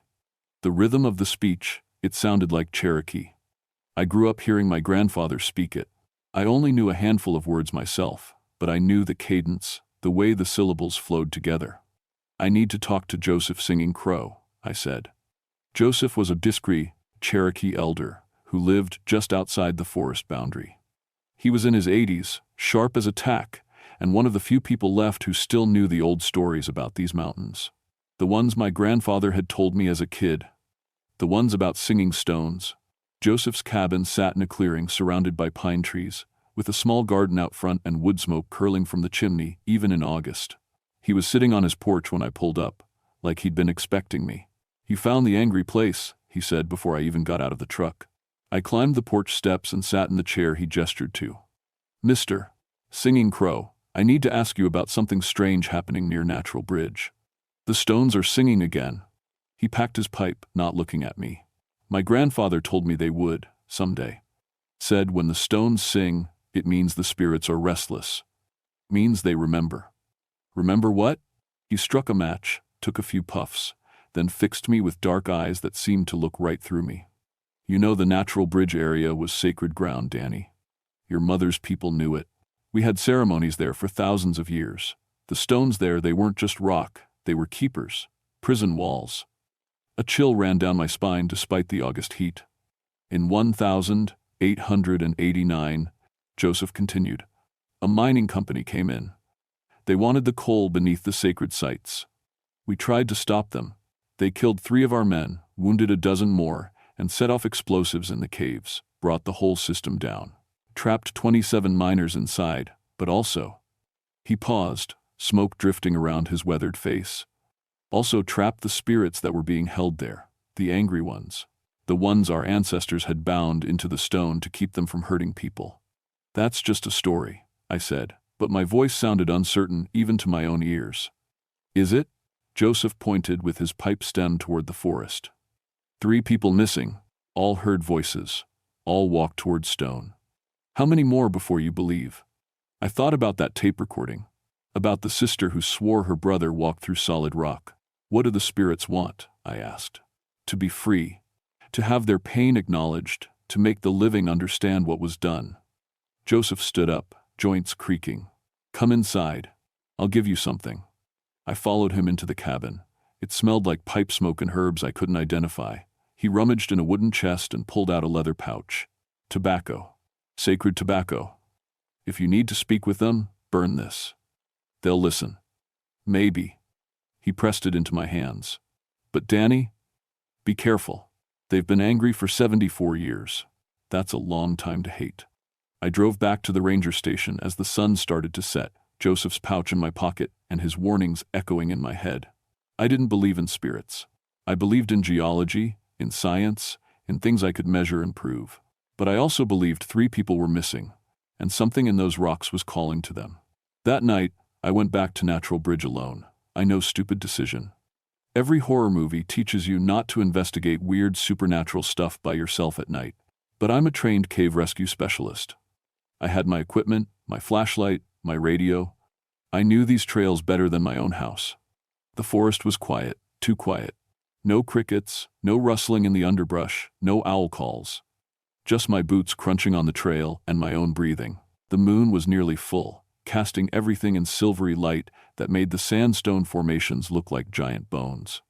I set up my equipment at the base of the cliff where Marcus had recorded the voices. Tape recorder, microphone, seismic monitor I'd borrowed to measure any vibrations in the rock. Everything a rational scientist would use to investigate unexplained acoustic phenomena. For an hour, nothing happened. I was starting to feel foolish, sitting in the dark talking to rocks.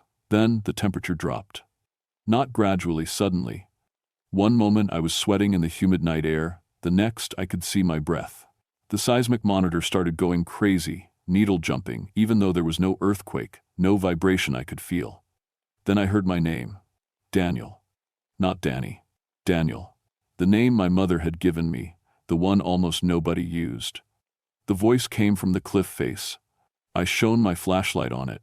Nothing but blank stone, the same weathered sandstone that had been there for millions of years. Daniel Mountain Heart. This time I could pinpoint the location. About 6 feet up, slightly to the left. I walked closer, every instinct screaming at me to run. I put my hand on the stone where the voice seemed to originate. The rock was warm, not sun warm, it was midnight. This was body warm, like something alive was on the other side. "Who are you?" I whispered. The voice spoke in Cherokee. I only caught a few words. Trapped. Pain. Remember. Then the stone moved under my palm. I yanked my hand back and stumbled. The rock hadn't cracked or shifted, it had rippled, like water disturbed by a stone. For just a moment, I saw something in the cliff face. Not a cave opening, not a crack, a hand. A human hand, pressing against the inside of the rock like it was a window. Then it was gone, and I was staring at solid stone again. My tape recorder captured all of it. Later, when I played it back with shaking hands, I could hear my voice asking, "Who are you?" And then a response in Cherokee, crystal clear. But there was something else under the words. A harmonic frequency that shouldn't exist in natural acoustics. It sounded like multiple voices speaking in unison, overlapping, creating harmonics that hurt to hear. I packed up my equipment and hiked back to my truck on shaky legs. I didn't run, but I wanted to. Every shadow looked like it was reaching for me. Every rustle in the trees sounded like footsteps. I made it halfway to the parking lot before I saw her. Sarah Mitchell, the local woman who disappeared 2 weeks ago. She was standing in the middle of the trail, still wearing her hiking clothes, backpack on her shoulders. "Sarah?" I called out. She turned toward me. Her movements were wrong, too stiff, like a puppet. In the moonlight, her skin looked gray. "Help me," she whispered. But her lips didn't move. The voice came from somewhere else, somewhere around her. I ran forward, relief flooding through me. We'd found one of them alive. "Sarah, it's okay. I'm a ranger. I'm going to get you out." I reached for her arm, and my hand went through her. Not around her, through her. Like she wasn't entirely there. She looked down at my hand passing through her shoulder, then up at me with wide, terrified eyes. "I can't get out," she said, and this time her lips did move. "I'm in the stone. I'm still in the stone. This is just an echo." Then she was gone. Vanished like smoke. I stood alone on the trail, my hands still outstretched, fingers tingling like I'd grabbed a live wire. When I finally made it back to my truck, I sat in the driver's seat for 20 minutes, trying to convince myself I'd hallucinated. Heat exhaustion, stress, too many stories from Joseph Singing Crow. But I knew what I'd seen, and I knew those 3 missing people weren't just missing. They were trapped inside the stones, and something in there was keeping them alive. I didn't sleep that night. Instead, I spread every map and geological survey of Natural Bridge across my kitchen table and started looking for patterns. If people were somehow being pulled into the rock, there had to be a reason. A mechanism. Something I could understand. By sunrise, I'd found it. All 3 disappearance sites corresponded to areas where the 1,889 mining explosion had caused cave collapses. The blast records were in the historical archives. I'd dug them up months ago for a totally different project. The mining company had set charges in 12 locations, bringing down tons of rock to seal off what they thought were worthless caves. What they'd actually sealed were ceremonial chambers. I drove back to the ranger station to find Marcus waiting for me, looking like he hadn't slept either. "We've got another one," he said. My stomach dropped. "Another disappearance? Worse. Come on." He drove us to a section of trail about half a mile from Natural Bridge. A crowd had gathered, other rangers, EMTs, a couple of sheriff's deputies. They were all staring at a rock formation shaped like a doorway, about 8 feet tall. And in the middle of that doorway, embedded in solid stone from the chest up, was a man. He was still alive. His name was Thomas Reed, a geology professor from Eastern Kentucky University who'd been studying the sandstone formations. He was conscious, eyes wide and panicked, but he couldn't move anything above his ribcage. The stone had closed around him like water freezing. "Don't touch it!" I yelled as one of the EMTs reached for him. "You don't know what it'll do." Thomas's mouth moved. "Help me," he gasped. "It's pulling me in. I can feel it pulling." Even as he spoke, I could see he was right. His chest was sinking deeper into the stone, millimeter by millimeter. The rock around him looked normal, solid, weathered sandstone, but it was somehow soft enough to draw him in while hard enough to trap him. "How long has he been like this?" I asked Marcus. "Hikers found him 20 minutes ago. Said they saw him walk up to the rock, put his hands on it, then just sink in." I pulled out Joseph's pouch of sacred tobacco. Everyone stared at me like I'd lost my mind as I scattered some around the base of the rock formation and lit it with my lighter. The smoke rose straight up despite the morning breeze, unnaturally still. "You're Cherokee," I said, speaking to the stone in English because my Cherokee was terrible. "I'm Cherokee too. My mother was Hannah Mountain Heart, granddaughter of James Walking Bird. I'm not your enemy. Let this man go." The smoke swirled, forming patterns that looked almost like faces. Thomas screamed. He was sinking faster now, the stone flowing around his shoulders like thick honey. His arms were still free, flailing uselessly. "The spirits don't want him," said a voice behind me. I spun around to find Joseph Singing Crow standing there, leaning on a walking stick. "They want you, Danny. You're the one with the blood connection. You're the one who can free them." "Free them how?" I demanded. "I don't know how to do this." "You go into the stone," Joseph said calmly. "You find the chamber where they're trapped. You perform the release ceremony." He pulled a folded paper from his pocket and handed it to me. "The words are here. Your grandfather taught you the songs, even if you don't remember. They're in your blood." "That's insane," Thomas screamed again. Only his head and arms were visible now. The stone was at his neck. "You have about 5 minutes to decide," Joseph said. "After that, he's gone, just like the other 3, and the spirits will keep taking people until someone makes this right." I looked at the paper. It was covered in Cherokee syllabary, the written form of the language. I couldn't read most of it, but I recognized a few words. Blessing, release, freedom, peace. "Where's the chamber?" I asked. Joseph pointed toward Natural Bridge. "Beneath the arch, there's a vertical shaft, hidden behind a false wall. Your geological surveys missed it because the entrance collapsed in 1889. You'll have to dig through." I turned to Marcus. "Get him out." "How?" "I don't know. But if I'm not back in 6 hours, call in a mining crew. Dig him out if you have to." I grabbed my caving equipment from the truck: helmet, rope, flashlight, rappelling gear. "And Marcus? If I don't come back, tell my sister I love her, Danny." But I was already running toward Natural Bridge. The arch itself is one of the most photographed spots in Kentucky, a massive sandstone span that bridges 2 cliff faces. Tourists love it. I'd been under it 1,000 times and never noticed anything unusual. But now, standing in the shadow of the arch with Joseph's instructions in my hand, I saw it. A section of rock that looked subtly different from the rest, smoother, like it had been disturbed more recently. I ran my hands over it until I found the edge a crack so fine I'd missed it every other time. I wedged my fingers in and pulled. The false wall was only about 3 inches thick. Behind it was darkness and a smell like old earth and something else. Something metallic, like blood. The shaft dropped straight down, narrow enough that I'd have to rappel carefully to avoid getting stuck. I anchored my rope to a sturdy tree root, clicked on my headlamp, and started down. It took 15 minutes to reach the bottom, descending about 60 feet through natural rock. My lamp illuminated carved walls symbols I didn't recognize. Images of figures with their mouths open like they were screaming or singing. The air was cold despite the August heat above, and I could hear that sound again.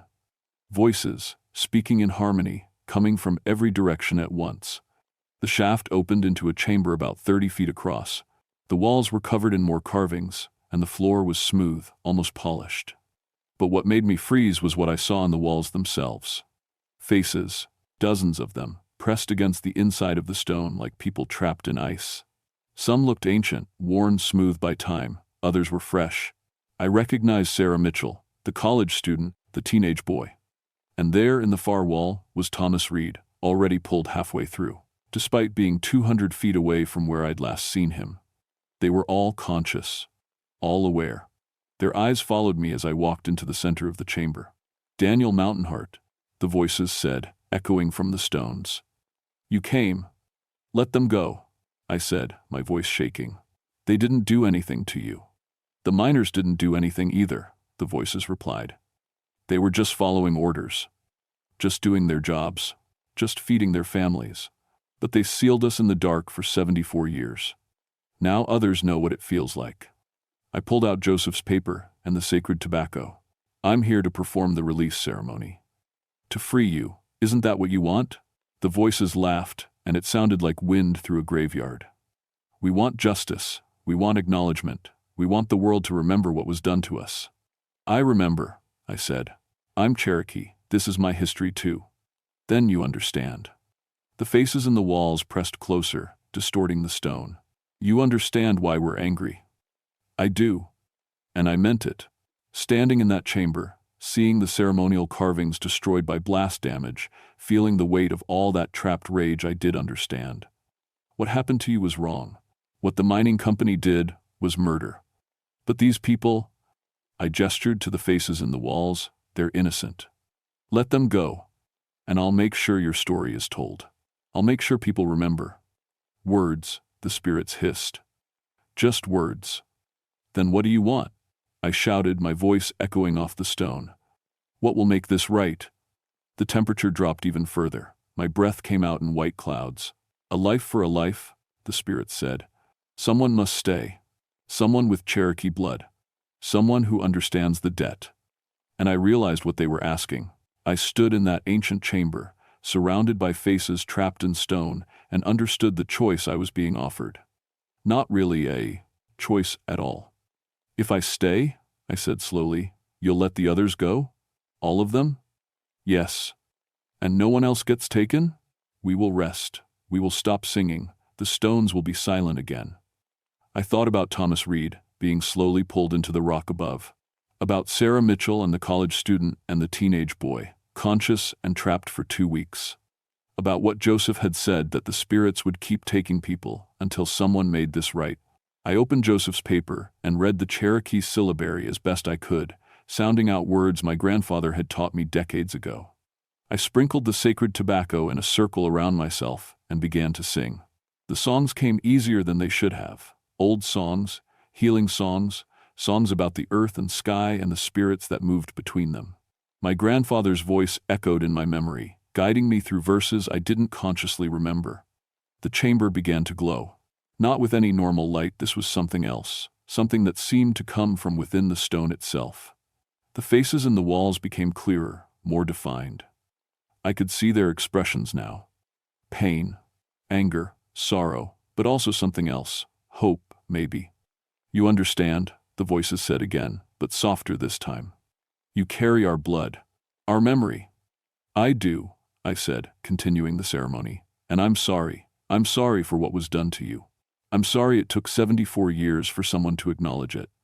I'm sorry you were trapped here in the dark. The glow intensified. I felt something pulling at me, the same way Thomas must have felt it. The stone beneath my feet was becoming soft, permeable. I was sinking. But then I heard Joseph's voice in my head, something he'd said on his porch. Asterisk, the stones are keepers. Prison walls. Asterisk, prison walls. Not prisons themselves. You're not the angry spirits, I said suddenly, stopping the song. You're the keepers. The guardians who were trying to hold the angry spirits in. The glow flickered. The mining explosion didn't just trap you, it broke your binding. The angry spirits you were holding have been leaking out for 74 years. That's what's been taking people. Not you. You've been trying to hold them back. Silence filled the chamber. Then, slowly, one of the faces in the wall, an old man with kind eyes, nodded. The barrier is breaking, he said, and this voice was different from the others. Clearer, sadder. We've held them as long as we could, but we're tired. So tired. Then I won't free the angry spirits, I said. I'll help you strengthen the barrier. That's what this ceremony is really for, isn't it? Not release. Reinforcement. I started the song again, but this time I understood what I was singing. Words about binding, about sealing, about protecting the living from the dead. I walked the perimeter of the chamber, spreading the sacred tobacco, touching each of the faces in the walls. As I did, they changed. The expressions of pain faded, replaced by peace. The stone around them became clearer, more translucent. I could see through to what lay behind darkness, yes, but also something else, green growing things, light, freedom. We can rest now, the old man said. The barrier will hold. But you must teach others. This place must be protected. The angry ones are still here, still trying to break free. In another 74 years, someone else may need to renew the binding. I'll make sure people know, I promised. I'll make sure this place is protected. Then we released them. The faces in the walls began to sink backward, not into the stone but through it. On the other side, I glimpsed something that looked like forest, but impossibly green, eternally summer. The spirit world, maybe. Whatever the Cherokee had believed lay beyond. As the guardian spirits faded, the trapped people began to emerge. The stone rippled like water, and Sarah, Mitchell stumbled forward into the chamber, gasping and shaking. Then the college student, the teenage boy. They all looked dazed, confused, their hair streaked with mineral deposits but otherwise unharmed. Go, I told them, pointing to the shaft. Climb, get out of here. They didn't argue. They grabbed my rope and started climbing, helping each other up. Last came Thomas Reed, pulled from the stone like a tooth from a gum. He collapsed on the chamber floor, gasping and crying. Am I out? He kept asking. Am I really out? You're out, I said, but we need to leave, now. The chamber was changing. The carvings on the walls were glowing brighter, and I could feel something pushing against the barrier the guardian spirits had held for so long. Something angry. Something that wanted to be free. I helped Thomas to his feet and half-carried him to the rope. He went up first, moving faster than I would have thought possible for someone who'd just been pulled from solid rock. I followed, climbing as quickly as I dared. Behind me, I heard voices. Different voices. Angrier. They were screaming in Cherokee, words I was glad I didn't understand. I made it to the top of the shaft, just as the temperature dropped again. Looking back down, I saw the chamber filling with darkness, not shadows, but actual living darkness that moved like smoke. I pulled myself out of the shaft and, using every ounce of strength I had, shoved the false wall back into place. It fell with a grinding crash that echoed through the forest. Cracks spread through the stone around it, and for a moment, I thought the whole thing would collapse. Then the cracks sealed themselves, stone flowing like water, and the wall became solid again. More solid than before, maybe. Reinforced by the ceremony I'd performed, the voices faded. The temperature returned to normal August heat. The forest sounds came back, crickets, birds, rustling leaves. It was over. I found the others waiting at the base of Natural Bridge. Marcus had gotten a medical team there, and they were checking over Sarah, the college student, the teenager, and Thomas. All of them seemed physically fine, if mentally shaken. None of them remembered much about their time in the stone, just darkness, cold, and the sense of being trapped. What happened to you? Marcus asked, looking at my hands. I looked down. My palms were gray, covered in a fine layer of mineral dust that wouldn't wipe off. It didn't hurt, but it felt strange. Cold. like I'd touched something from another world. I performed a ceremony, I said, helped some spirits rest, sealed up some others that shouldn't be resting. Marcus stared at me. You're serious. Dead serious. I pulled him aside, away from the others. That chamber needs to be protected, Marcus. No one goes down there. No surveys, no research, nothing. We list it as structurally unstable and close off the area. Danny, please. I looked him in the eye. What's down there needs to stay down there, and in 74 years, someone's gonna need to do what I just did. Someone Cherokee, someone who knows the songs. We need to keep records, make sure the knowledge doesn't die. He studied my face for a long moment, then nodded. Okay, I trust you. The official report listed the incident as a successful cave rescue operation. 4 missing persons recovered alive, no serious injuries, unusual mineral deposits found in hair samples attributed to rare limestone formations. The shaft beneath Natural Bridge was sealed with concrete and steel, the area marked as hazardous and off-limits to the public. Joseph Singing Crow smiled when I told him what had happened. You did good, he said. Your grandfather would be proud. You honored both sides of your heritage, used science to understand the problem, tradition to solve it. The guardian spirit said the angry ones are still down there, I said. Still, trying to break free. They'll always be trying. That's why the barrier needs to be renewed. He handed me a leather journal, old and worn. My grandfather's notes, everything he knew about the sacred sites, the ceremonies, the songs, it's yours now. Pass it on when the time comes. That was 4 months ago. I still work as a ranger in Daniel Boone National Forest, still lead hiking groups and conduct geological surveys. But now I also keep watch over that sealed chamber beneath Natural Bridge, checking the barrier every full moon, making sure the cracks haven't spread. The gray mineral dust never washed off my hands. In certain lights, you can see patterns in it, swirls and symbols that weren't there before.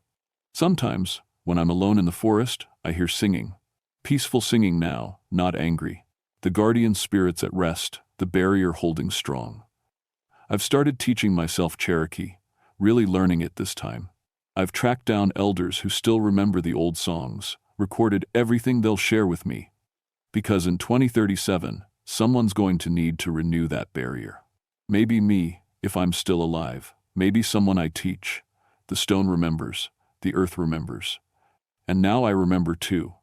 Sarah Mitchell sometimes sends me letters. She doesn't remember being trapped, but she says she has dreams about forests made of crystal and voices singing in harmony. The college student transferred to a school in California, as far from these mountains as he could get. The teenage boy comes by the ranger station sometimes, just to talk. He says he can hear the stones singing too, but it doesn't scare him anymore. Thomas Reed published a paper about unusual acoustic properties in sandstone formations.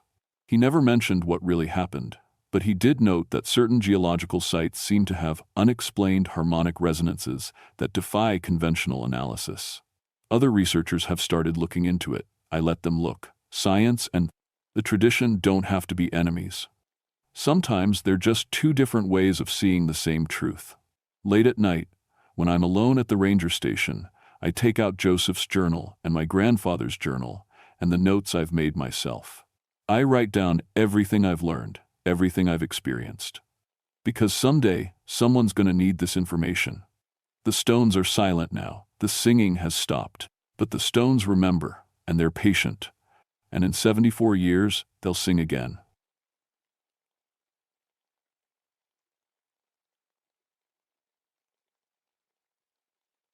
My name is William Thornwood, but everyone calls me Billy. I've been a park ranger in Shenandoah for 23 years now, and I thought I'd seen everything these mountains could throw at me. Black bears getting into campsites, hikers with broken ankles, lost kids who wandered off the trail. I've pulled 47 people out of bad situations and brought them home safe. That's what I do. That's who I am.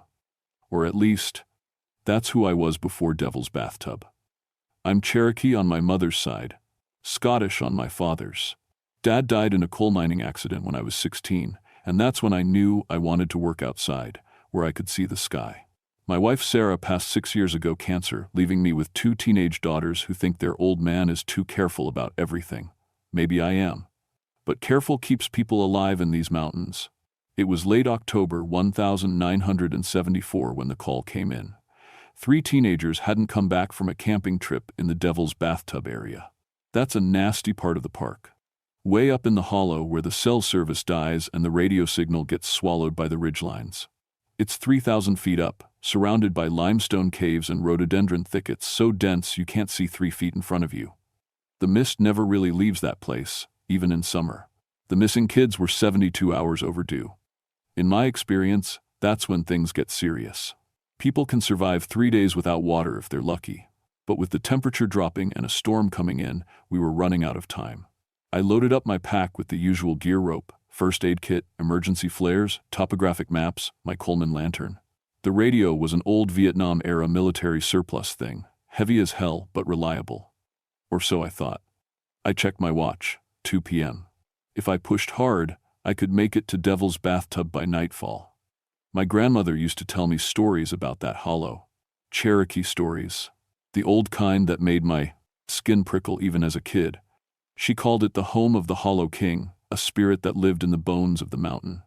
That place is hungry, she'd say, gripping my hand too tight.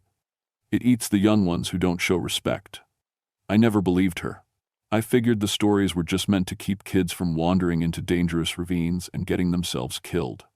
The mountains are deadly enough without adding ghost stories to the mix. But I should have listened.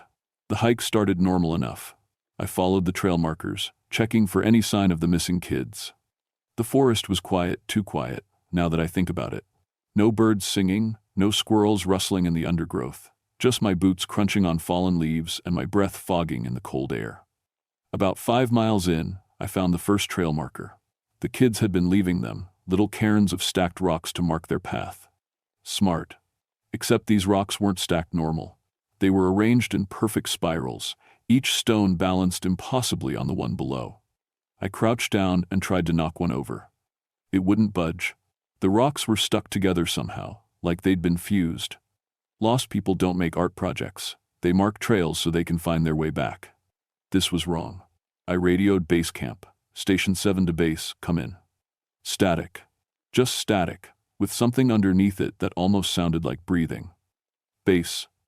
This is Thornwood. Radio check. More static. Then a sound that made my skin crawl, something like rocks grinding together, deep and slow. I switched off the radio. Probably just interference from the limestone caves, that's what I told myself. The temperature dropped as I got closer to the hollow. I mean really dropped, like someone had opened a freezer door. My breath came out in thick clouds. Frost was forming on the leaves, even though it was only 4 in the afternoon, and barely cold enough for that. That's when I saw the footprints. They started out normal hiking boot treads, 3 different sets, heading deeper into the hollow. But then they changed. The boot prints turned into bare feet. Then the bare feet started looking wrong. Too long. The toes spread out weird, with what looked like claw marks at the tips. I've tracked black bears and bobcats and every animal in these mountains. These prints didn't match anything I knew. They were human-sized but shaped all wrong, like someone had taken a person's foot and stretched it out, added extra joints. The prints led toward Devil's Bathtub, toward the place where the hollow gets so narrow you can barely squeeze through, where the mist hangs thick and the rock walls rise up on both sides like the mountains are closing in to crush you. I should have turned back right then, should have called for backup, waited for daylight, done this smart and safe. But 3 kids were missing, and I had a job to do. So I kept walking, following those impossible footprints deeper into the hollow, while the temperature kept dropping and the light started to fade, and somewhere in the mist ahead, something was waiting. Something that had been waiting for a very long time. The hollow swallowed me up like a throat swallowing food. That's what it felt like. The rock walls closed in on both sides, pressing tight, and the rhododendron branches hung down so low I had to duck and weave. The mist was thick as smoke now, cold and wet against my face. I found their campsite just as the sun started to set. The tent was still standing, which was good, but everything else was wrong. The tent stakes, thick metal ones, the kind you hammer into dirt, were driven straight into solid limestone rock. I'm talking about rock that would break a sledgehammer. These stakes were buried 6 inches deep, like someone had pushed them in like they were going into butter. I pulled on one, didn't move. I pulled harder, putting my whole weight into it. Nothing. It was part of the rock now. Inside the tent, their sleeping bags were laid out, nice and neat. Too neat. The bags were arranged in a perfect triangle, each one exactly the same distance from the others. Their backpacks sat in the center, contents removed and organized by size and color. Granola bars in one pile, first aid supplies in another, spare clothes folded like they'd come from a store. Nobody organizes their gear like that when they're camping. Nobody. I found a jacket hanging in a tree about 50 yards from the tent. Not draped over a branch hanging, like someone had put it on a coat hanger 30 feet off the ground. The tree had no low branches, no way to climb it. The bark was smooth beech, impossible to grip. But there was the jacket, swaying gently in wind I couldn't feel. That's when I heard the breathing. It came from everywhere and nowhere, a slow in and out sound like wind through a cave, but deeper, heavier. Each breath lasted about 10 seconds too long for a person. And between the breaths, I heard something else. A grinding sound, like millstones turning, like bones rubbing together. "Hello?" I called out. My voice sounded small and stupid. "Park Service, if you can hear me, call out." The breathing stopped. The silence that followed was worse. In that silence, I could hear my own heartbeat, fast and scared. I could hear the mist moving, which doesn't make sense because mist doesn't make sound. But I heard it, a whisper of movement, like something huge shifting position in the dark. I clicked on my flashlight. The beam cut through the mist about 10 feet before the darkness swallowed it. I swept the light around, looking for anything normal, anything that made sense. That's when I saw the symbols. They were carved into every tree trunk around the campsite. Not scratched, carved, deep cuts that wept fresh sap. The symbols looked old, like the Cherokee writing my grandmother used to draw, in the dirt. But these were wrong somehow, twisted. Looking at them made my eyes hurt and my head feel fuzzy. I got out my camera and took pictures. Evidence? Something to show people back at base so they'd believe me when I told them this place was bad news and we needed to seal it off. The radio crackled to life without me touching it. "Billy." My wife's voice, Sarah's voice, clear as day, like she was standing right next to me. She'd been dead for 6 years. "Billy, come deeper. Come find us. We're waiting in the cold and the dark and the stone." I dropped the radio. It hit the ground and kept talking in Sarah's voice, saying things she never would have said, promises and threats all mixed together. I grabbed my boot and smashed the radio until it went quiet, until it was just broken plastic and sparking wires. My hands were shaking. I told myself it was just the cold, just the temperature dropping, nothing to do with the fear crawling up my spine like spiders. That's when Ranger Morrison showed up. Dave Morrison, my backup, came hiking up the trail with his own flashlight bobbing in the mist. I've never been so happy to see another person in my life. "Billy." "Hey, I got your coordinates from." He stopped, looked around at the campsite. "What the hell happened here?" "Don't know," I said, "but we need to find those kids and get out of here. Something's wrong with this place." Dave nodded. He felt it too. I could see it in the way his eyes kept moving, never settling on one spot for too long. The way he stayed close to me, like being near another person, would keep him safe. We searched the area using our flashlights, calling out for the missing teenagers. No response. But we found more of those stone spirals, bigger ones now, arranged in a circle around a tree that had been stripped of all its bark. The naked wood underneath was carved with more of those symbols, so many they covered every inch. "We need to call this in," Dave said. His voice was tight. "Get a full search team out here." He tried his radio. Static, same as mine. "Interference," I said. "Limestone caves mess with the signal." But I didn't believe that anymore. We kept searching as the last light faded from the sky. That's when we found the cave entrance. It was hidden behind a waterfall, a thin stream of water that fell over a rock face about 20 feet high. You wouldn't see the cave unless you were looking for it, unless you got close enough to feel the cold air breathing out from the darkness. The entrance was maybe 4 feet tall, just big enough to crouch and shuffle through. Scratch marks covered the rock around it, deep gouges that looked like they'd been made by something with very long, very sharp claws. "I'm going in," I said. Dave grabbed my arm. "Billy, no. We wait for daylight, we get back up. Those kids could be dying in there right now. I'm not waiting." That was true. But it was also stupid. Going into an unknown cave system with no backup and failing equipment is how rescuers become victims. I knew that. 23 years of experience was screaming at me not to do this, but something else was pulling me forward. Something that wanted me to see what was down there in the dark. Something that had been waiting for me. "I'll wait here," Dave said. He looked relieved. "You've got 30 minutes, then I'm coming after you." I nodded, clipped my rope to a boulder, and crawled into the cave. The darkness ate my flashlight beam like it was hungry. I could see maybe 3 feet ahead, just enough to keep from smashing my face into the rocks. The tunnel went down at a steep angle, getting narrower, getting colder.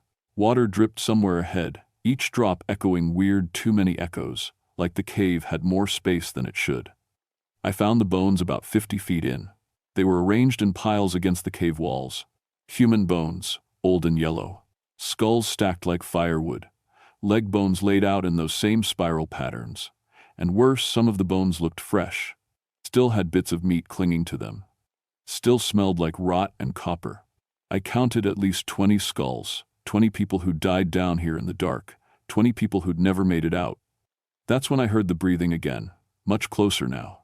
And underneath it, a voice that wasn't a voice, more like rocks grinding out words. Asterisk, welcome home, Ranger. We've been waiting so long for one like you. One with the old blood. One who can see us properly. Asterisk, I ran. Dropped the rope, forgot about search protocol, just scrambled back up that tunnel as fast as I could move.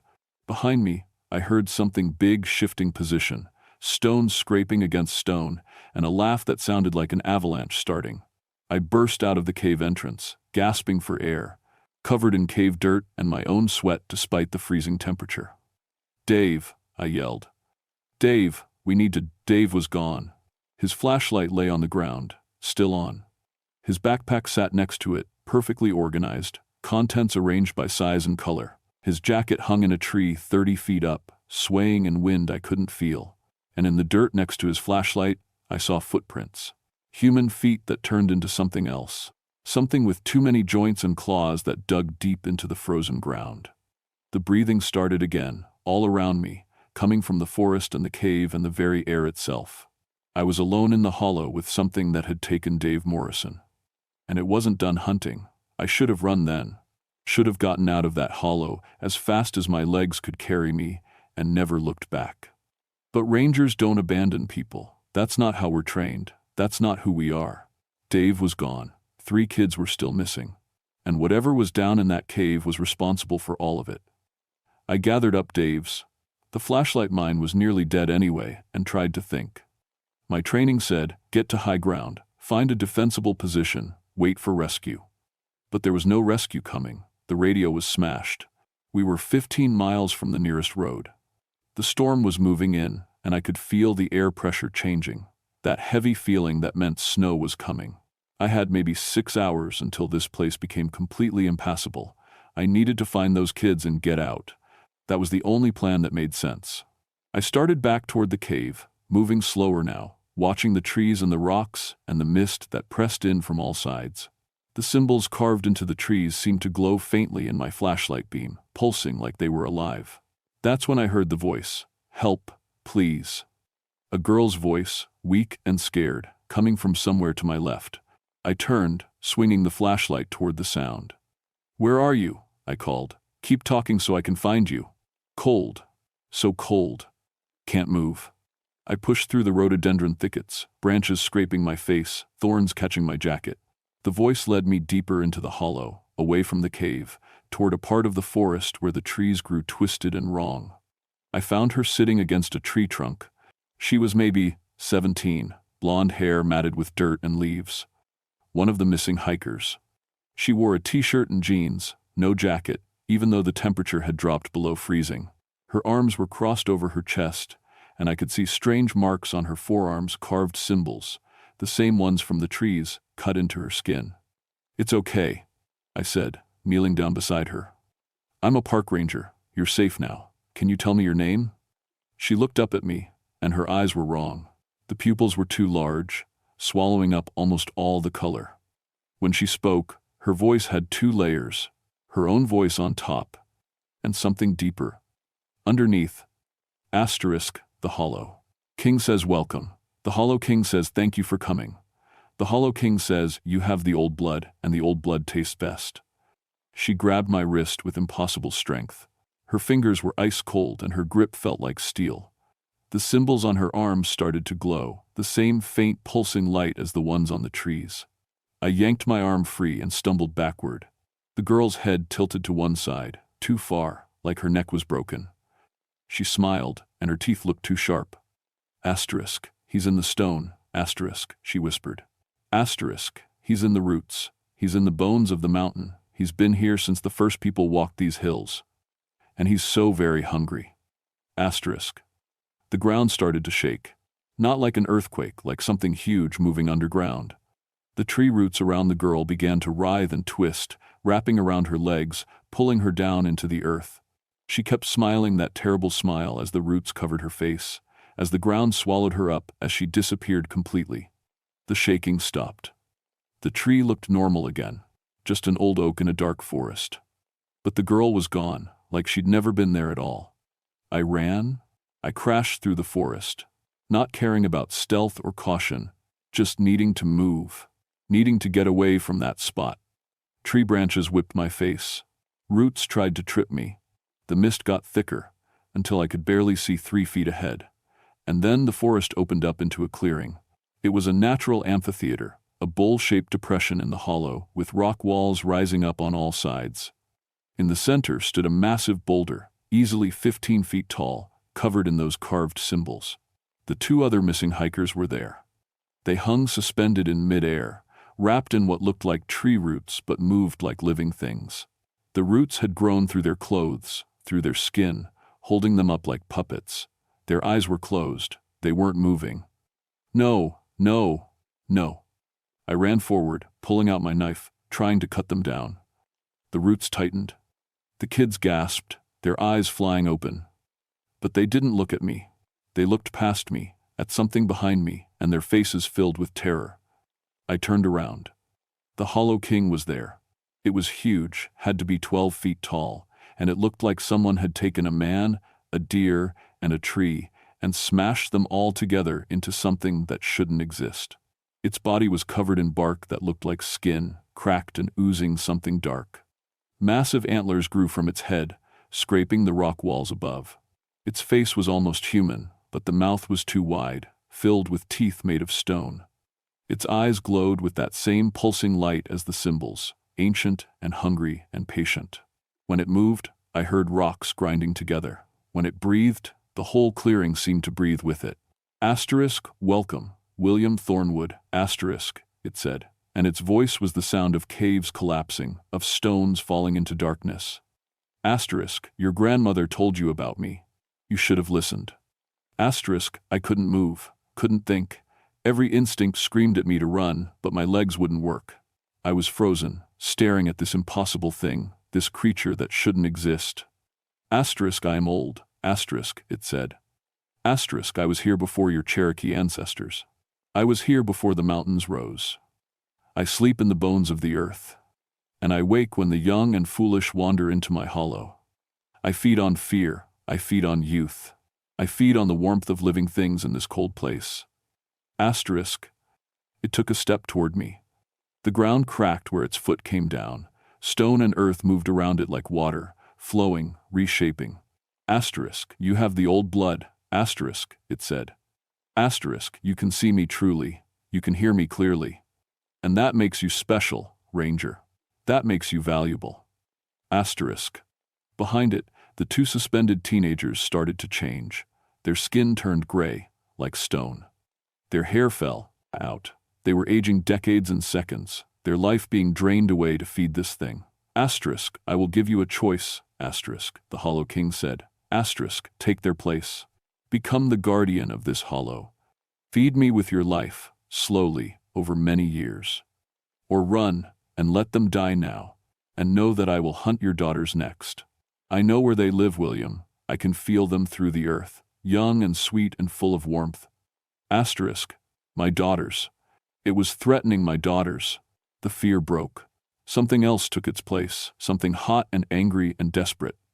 I pulled out my emergency flares, the bright red ones we used for helicopter rescues. I cracked 2 of them at once and threw them right at the Hollow King's face. The clearing exploded with light. Magnesium bright, burning hot light. The Hollow King screamed. It was the sound of mountains cracking apart. The light seemed to hurt it, seemed to make its body less solid. The bark skin smoked and bubbled. The glowing eyes dimmed. I didn't waste time watching. I grabbed my knife and cut the roots, holding the teenagers. They fell, and I caught them, their bodies light as paper. Too light, they'd lost so much. But they were alive. Their hearts were still beating. "Run!" I screamed at them. "Run toward the trail, go!" One of them could barely stand. The other, a boy maybe 16, grabbed his friend and half carried, half dragged him toward the trees. The Hollow King recovered. The light from the flares was fading. Its face turned toward me, and even though it didn't have human features, I could feel its rage.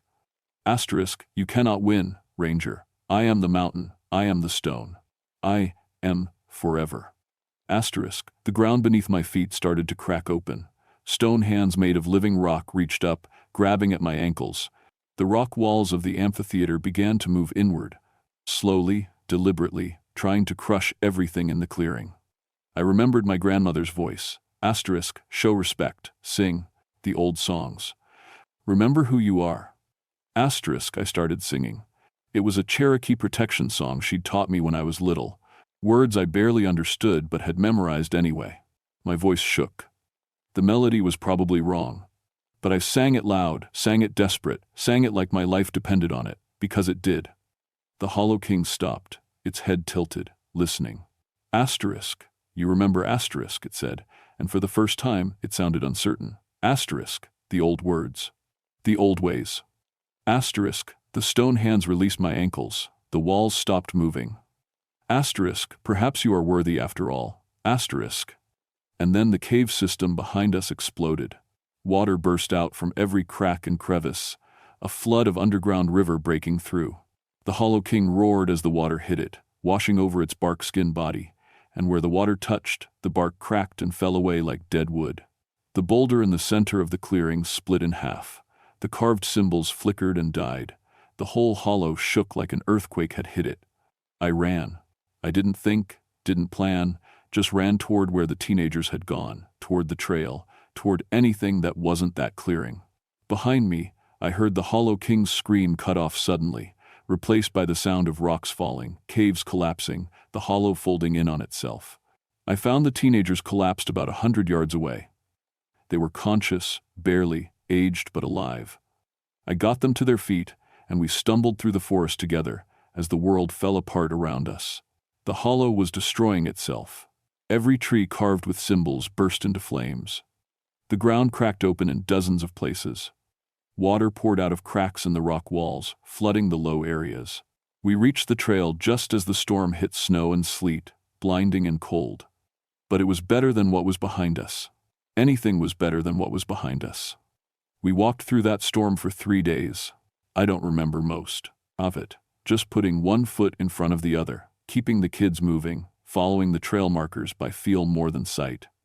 A search team found us on the 3rd day, 2 miles from the ranger station. We were all suffering from hypothermia. The kids were in critical condition. I'd aged, the medics said. I looked 15 years older than my file photo. They asked me what happened. I told them the truth. They wrote it down as hallucinations caused by hypothermia and exposure. Maybe they were right. Maybe none of it was real. But my hair turned completely white over the next week. And sometimes, when I'm alone in the forest, I can still hear the grinding of stone on stone. I can still feel something watching from the deep places, from the bones of the mountain. And I know the Hollow King is still down there, sleeping in the dark, waiting.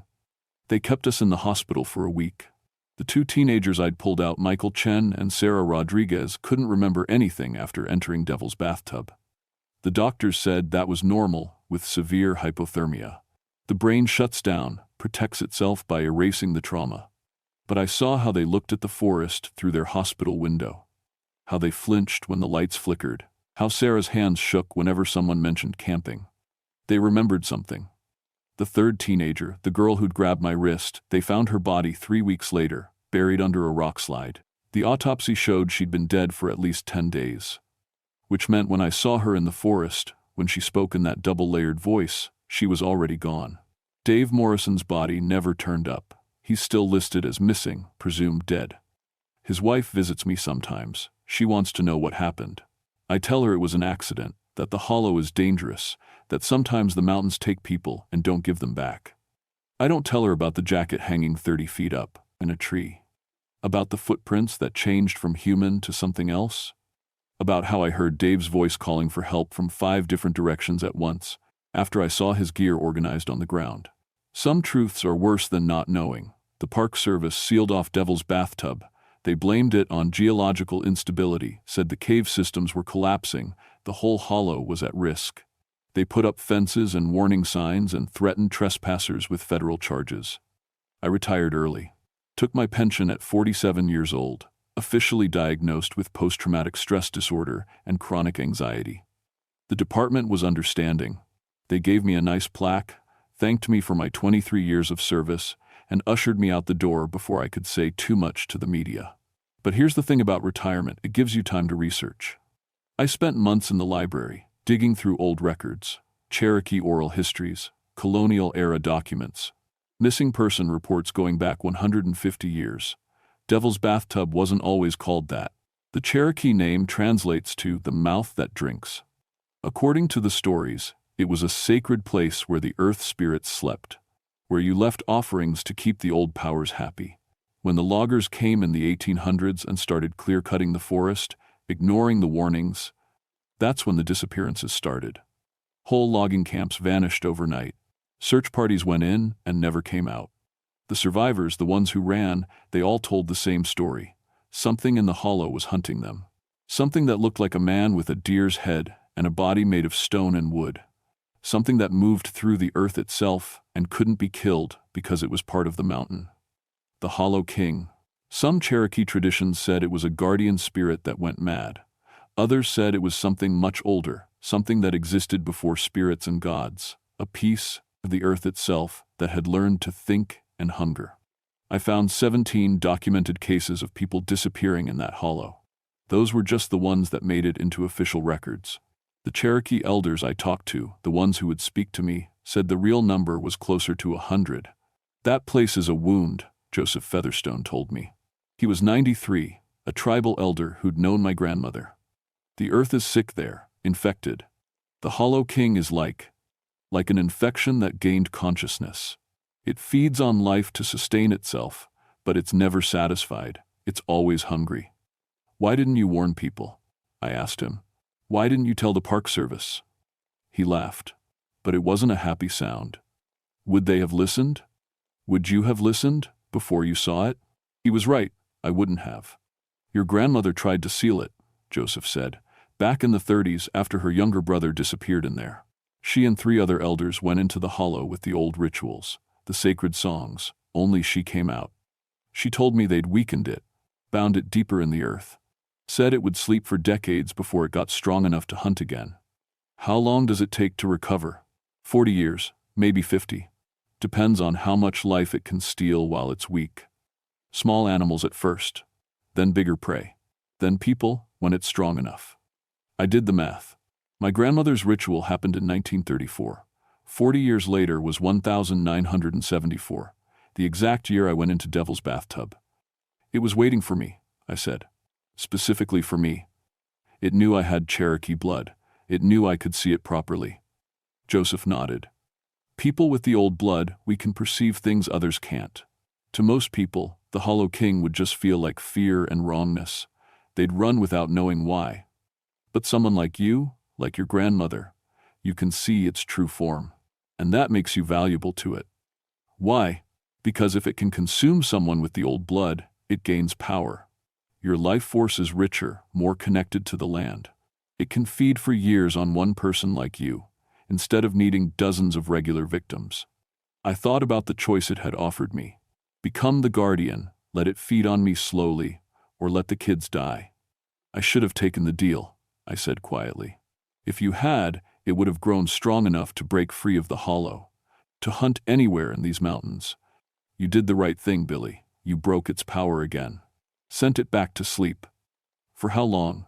Joseph looked at me with tired eyes. Another 40 years maybe, if we're lucky. That was in 1975. It's been almost a year now. My daughters are safe. Michael and Sarah are recovering. Dave Morrison's family has started to move on. But I can't. Because sometimes, late at night, I feel something calling to me. Not words exactly, more like a pull, a tug in my chest, drawing me back toward the mountains, back toward Devil's Bathtub. And I know what it means. The Hollow King isn't sleeping. Not completely. It's wounded, weakened, but not dead. It can't die because it's part of the earth itself. And it remembers me. 6 months after the incident, I started getting calls from other rangers. First, it was Tom Briggs in Great Smoky Mountains. He'd found a missing hiker suspended in tree roots, still alive but aged 40 years overnight. The official report said it was a medical condition. Tom didn't believe that. He'd heard about what happened to me. Then Maria Santos in the George Washington National Forest.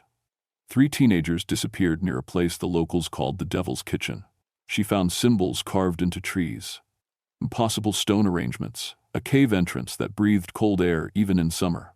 Then Frank Whitehorse Cherokee, like me, in the Nantahala Forest. He said he'd seen something massive moving through the trees at night, something with antlers that scraped the sky. He wanted to know if I'd really seen it too.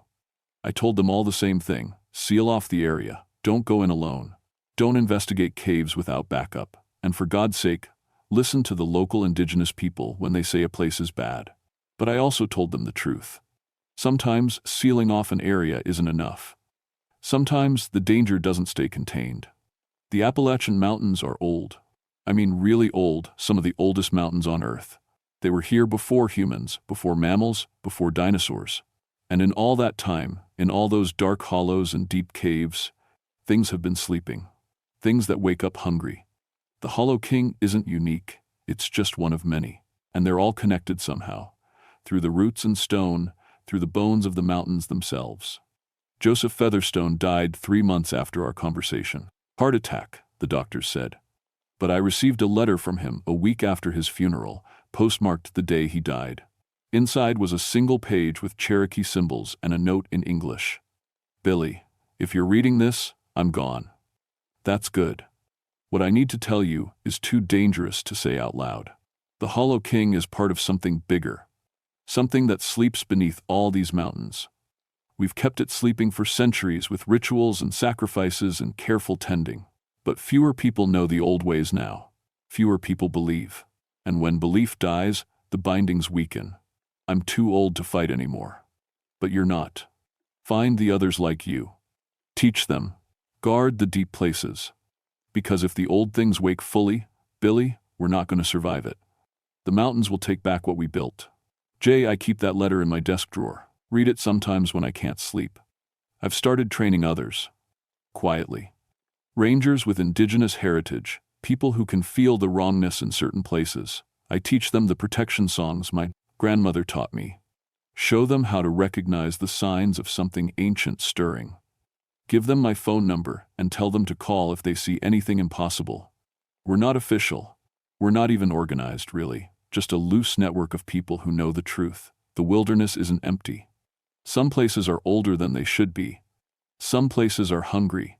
My daughters are grown now. Both of them went into environmental science. Both of them refused to work in national parks. They don't remember much about the week I was gone, but they remember the man who came back old before his time, hair gone white, eyes always checking the tree line. Sometimes they ask me why I spend so much time in the mountains now, when I'm supposed to be retired. I tell them I'm hiking, consulting, teaching survival skills. I don't tell them I'm checking the boundaries, making sure certain caves stay sealed, listening for the sound of stone grinding against stone. Last week, I went back to Devil's Bathtub. First time since 1974. The last week, I went back to Devil's Bathtub. First time since 1974. The Park Service fences were still up, rusted but intact. Warning signs had faded to pale ghosts of text. The trail was overgrown. Clearly, nobody had been back here in years. I climbed over the fence. My knees aren't what they used to be, and the white hair makes me look older than 53. But I can still hike. Still need to hike. The hollow felt different. Quieter, maybe. Less oppressive. The mist was still there, but thinner. The temperature was normal for October. Birds sang in the trees, not many, but some. That was good. That meant the land was healing. I found the clearing where I'd fought the Hollow King. The massive boulder in the center had cracked completely in half, moss and small plants growing in the split. The symbols carved into the surrounding trees had faded, just vague scratches now, meaningless. The cave entrance behind the Appalachian waterfall had collapsed. Just a pile of rubble and a thin trickle of water. Nothing could get in or out that way.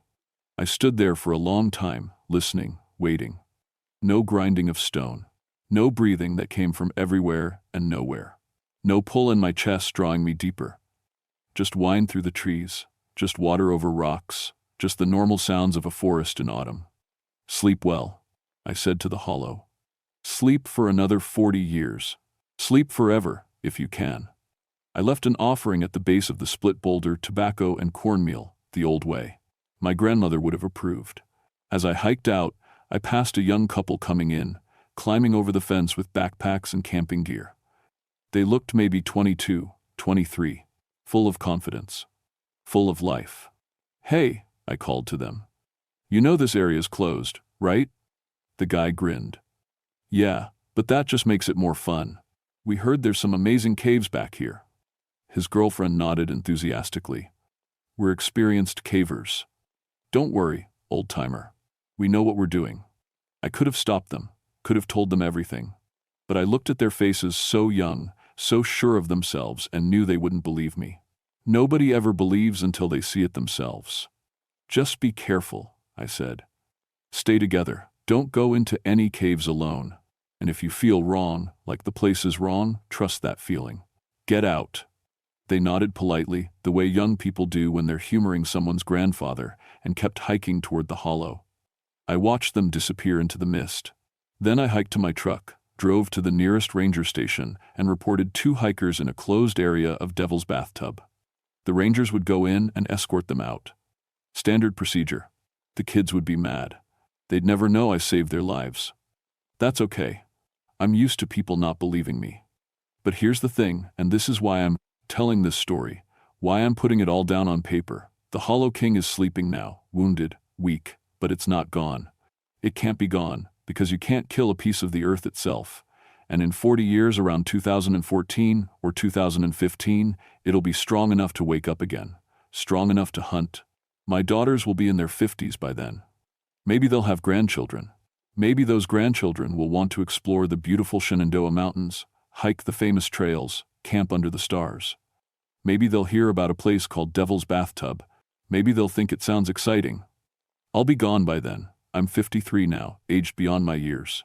The Hollow King took something from me that October in 1974, not just my youth, but something deeper. A piece of my life that I'll never get back. But someone needs to remember. Someone needs to know the truth about that hollow, about what sleeps in the bones of the mountain. So I'm writing this down. All of it. Every detail I can remember. And I'm telling anyone who'll listen, when you go into the wilderness, pay attention to what the land is telling you. Listen to the indigenous people who've lived there for thousands of years. Respect the old warnings and the sacred places, because the mountains are beautiful, the forests are peaceful, the deep hollows are quiet and still, but that doesn't mean they're safe. Some places are older than human memory. Some places remember when they ruled the earth, before we came with our cities and roads and belief that we'd conquered everything. And in those deep, dark places, in caves and hollows where the light doesn't reach, ancient things are sleeping, not dead, just sleeping, waiting for the young and foolish to wander in, waiting to feed. My name is William Thornwood. I was a park ranger for 23 years. I've seen things in these mountains that shouldn't exist, things that make me check all the locks on my doors at night and avoid looking at the tree line after dark. I'm telling you this because you need to know. Devil's Bathtub isn't the only hungry place in these mountains, and the Hollow King isn't sleeping alone. If you ever find yourself in a place where the birds stop singing, where the temperature drops for no reason, where symbols are carved into trees and stones are arranged in impossible spirals, run. Don't investigate, don't take pictures, don't try to be brave. Just run and don't look back. Because some things in this world are older and stronger than we'll ever understand. And they're always, always hungry.